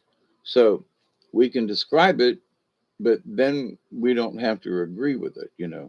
So, but anyway, as we look at things coming up in the future, it's going to be interesting that we make sure that some of these things that you know, we respect the universe enough to not continue it. Is it right or wrong? Not necessarily. But when we as the shaman dancers of the Kachinas, dancing with the wheel through life, when we see the opportunity to dance with a smile, and that simply by dancing with a smile, that we can affect others around us, that we can change the energy of the universe by dancing with the wheel in such a way spiritually that there's a smile in it, and that we try to shine as much as possible. And we allow ourselves, despite the situation, to go, we'll work it out. We'll see what happens, and have faith in that. So, but anyway, I'm going to do what time is it? What? 4:08. Yeah, I know you are, Jules. Yeah, I've been using stuff like, well, there seems to be a strange situation comes up, and it could be really bad. It could be, not that it is, but reframing things and trying to stay out of the negative. Of course, years ago I was really sort of doing classes on how to speak in the positive, and not. I'm still doing it. I'm just hoping that when people hear me discuss certain things, like you, Jules, that they will understand that how we talk about stuff, even unconsciously using the same phrases and stuff over, that have kind of played into it, and but we can change it simply by becoming aware of, wait a minute, maybe and you've heard me do it a lot. Maybe I should reframe how I say that. Let me try that again. I think this sounds more balanced, or something, or it's not pushy. Whatever the situation is, I go, well, wait a minute. Let me rephrase that. There's nothing wrong with folks having spoken out or beginning to say something, that you halt yourself and say, wait a minute, because I can recognize there's a situation coming up. My spirit guides tap me on the side and go, here's one coming up. You might want to be careful with how you say this. Oh yeah, let me back up. So we have the opportunity to stop, you know, um, but the awareness of it. I was talking like the other day or yesterday, whenever it was, about the fact that the different states of being. And so when you give yourself little commands, little trigger points in your head that say, when I hear this, you're going to remind me to stop what I'm saying. And your subconscious goes, oh, you're fixing to say this, maybe you should. So then you listen to what you were going to say before you say it, and go, wait a minute, that's might not be appropriate. So that's the wisdom that you gain. It is a power of sorts. It's the power to be able to understand that my words make a difference, that the energy that I portray makes a difference. Not just, well, yeah, I know it's really important and I should do better, but yeah, people just a lot of times just scoff it off, and they keep saying the same dang things over and over again. When they have the knowledge and the wisdom, but they're not exercising any of that, because they're repeating um, colloquialisms. I mean, they're it's a common statement, it's a common whatever, and so they're just sort of repeating it, and but not being aware of its possible, consequences. So, not to be rude to anybody, but there are folks who just don't give a damn. You know, they do not care. I'm gonna say what I please. Go ahead, but can you rephrase this part? I ain't saying you can't say it, but do you have to use those particular words? That's all. I say what you mean, but do you really mean to say it that way? So folks are trying to be honest. And in the shaman's realm and in the walk and in the journey, you have to be able to realize it. Now, ego will come into a lot of people at times, and there's no, I'm right about this. I know I am. So this is how it's done. Kind of making a demand on people that, you should listen to what I'm saying, because if you don't do it this way, you're damned, you're going to go to hell, God ain't going to love you no more, and the devil's going to get you. Okay. Um, and it's an area where I will look up at my guys and gals and go, are you sure about this? Because I question it like, what? You want me to talk about what? So, but I'm getting started early on the 20 because I got a headache and I've been doing this now for almost 7 hours. It's 3.5 and 2.5.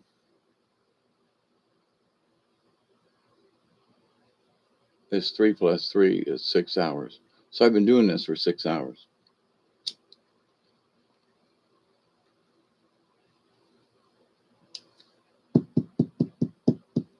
But I love you all.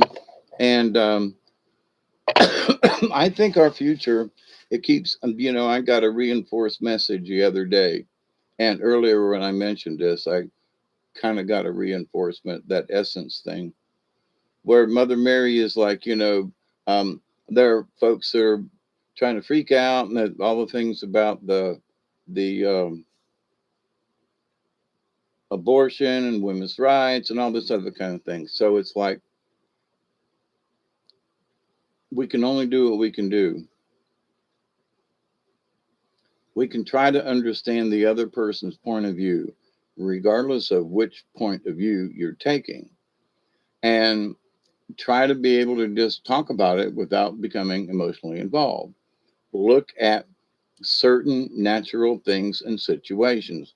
I talked about this before, where a baby was born, his head twice the size of what it's supposed to be, a water head thing, hydrocephaly. It's horrible. They will never get better. It is a bad condition, not necessarily rare. It's more frequent than it used to be, but it's still there. So, but you want this child to live in agony when you know that this condition, he's going to have this big water head, and if he ever learns how to say a word, in 30 years of training, he'd be lucky. And so, is this humanity? I mean, I have to ask the question because I've worked with folks like this and go, why didn't they just kind of not let you live? Why did they push so hard for you to live? And then this is going to be it, this horrible prison. And it's horrible when you work with children that are that messed up. Um, I mean, got to ask the question. Now, there are those of us who have had problem children. My dear friend Marcia that passed away, she had her son Jason, who was just overactive and over this and just, off the wall all the times, get up at 3 in the morning and, take apart the toaster oven for some dumb reason or whatever. I mean, it was nuts. Okay. And so, well, she's passed now and no idea where he is or what he's up to, but his behavior has calmed some, but he still basically, can't finish certain projects and just stuff. And he'll be fine for a week, and then all of a sudden his brain will just take off and turn left. But he's had serious head damage also due to an accident that was not his fault. So, but all these things, um, what we plan for and what we end up with is two different things. So, but regardless of what happens, have faith in the universe, have faith in yourself that no matter what happens, we're going to figure it out, you know? And I say don't sweat the small stuff, but sometimes small things get in the way of big things. But don't let the fear eat you up. And I've been laughing at it. You know, I don't call out to the universe like Rabbit and go, here I am, I'm Rabbit, here, come eat me, like challenge them. No, I just look at it and go, well, there's that one goes in the win column. Yay. You know, and when I see something really stupid, I shake my head and go, man, will you guys ever learn? You know, uh, you know, or I will say something to myself or to the universe is like, haven't they learned that lesson before? Why are they acting like children in a sandbox? Versus them goddamn stupid idiots and cursing and fussing and being in that emotional state. Now I look at the thing, those same things that are still horrible to me in a way. I have to be nonchalant. I'm not being snobbish about it. I'm just saying, I'm going to look at this from both sides of the coin. I'm not going to take a stand either way. Even though I feel stronger about this, I'm going to look for points on the other side of it in a good debate and see them both. Going to discuss it with myself openly and honestly and go, well, what do you think about this to the universe? And the answers will come to you. Now, if it's two people involved, like with abortion, a person that I was involved with uh, got pregnant and she decided, nope. And that was that.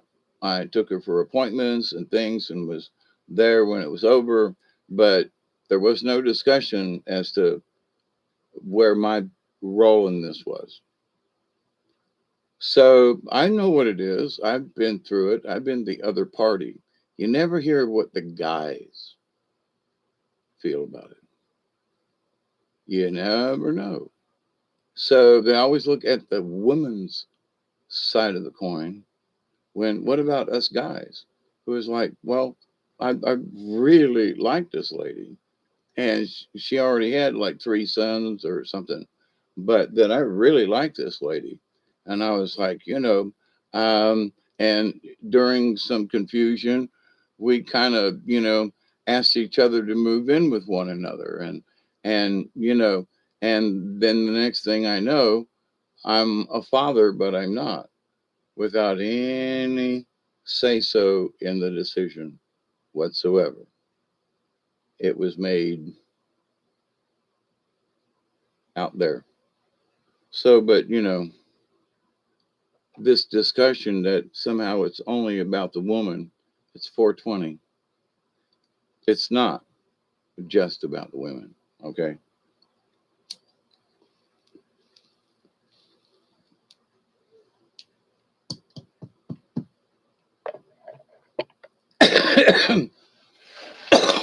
So it's 68 and clear, downtown Meigs, Georgia, on the 18th of May, 2022. It has been lovely to see you all again, my friends. Come along with me to the last bend. Moody Blues. I'm always good for a good head trip, but I'm tired and need to go, and also I'm out of something to drink. But um, just remember there's a lot of ways of looking at a situation. We can look at it with our hearts, our mind, our emotions, or whatever. And but for every emotion that you turn on or turn off can lead to a different outcome or a different solution to a problem. So anyway, I love you all. Thank you, Jules and Michelle. And that way, and um, that's all I see on the screen. And anybody else that's out there. So I continue to pray that each and every day, and I really mean it, that each and every one of you will continue to learn how to accept and receive the knowledge, the healing, the wisdom, and the many blessings from the universe. Each and every day when me and Duggar walk up the driveway, we'd be sending prayers that each and every one of you will continue to learn to accept and receive the knowledge, the healing, and many, many blessings in the universe. And in that law of three, which I think is important to you and me, is that I continue to pray that each and every day you will learn how to accept and receive the knowledge, the healing, the wisdom, and the many blessings in the universe. And remember that you are learn how to reject those things in your life that just, you know, uh, really don't mean anything. Be honest with yourself and have faith. And remember to believe, believe, believe, believe, believe. And until next time, everybody, remember, you might not do everything exactly right, but if you're trying and your heart's in the right place, just don't skip over stuff. But at the same time, don't worry about, um, oh, well, I don't know if I should do this now or what. No, just do it. Be natural. Stay calm. So, um, I love you all. I do. And Duggar's over there. I'm going to have to move him out of the way. I need to stretch my back out. So, y'all, stay safe. We're going to make it through this. So, cheers, everybody. Um, keep it between the dishes, as they say. And until next time, TTFN.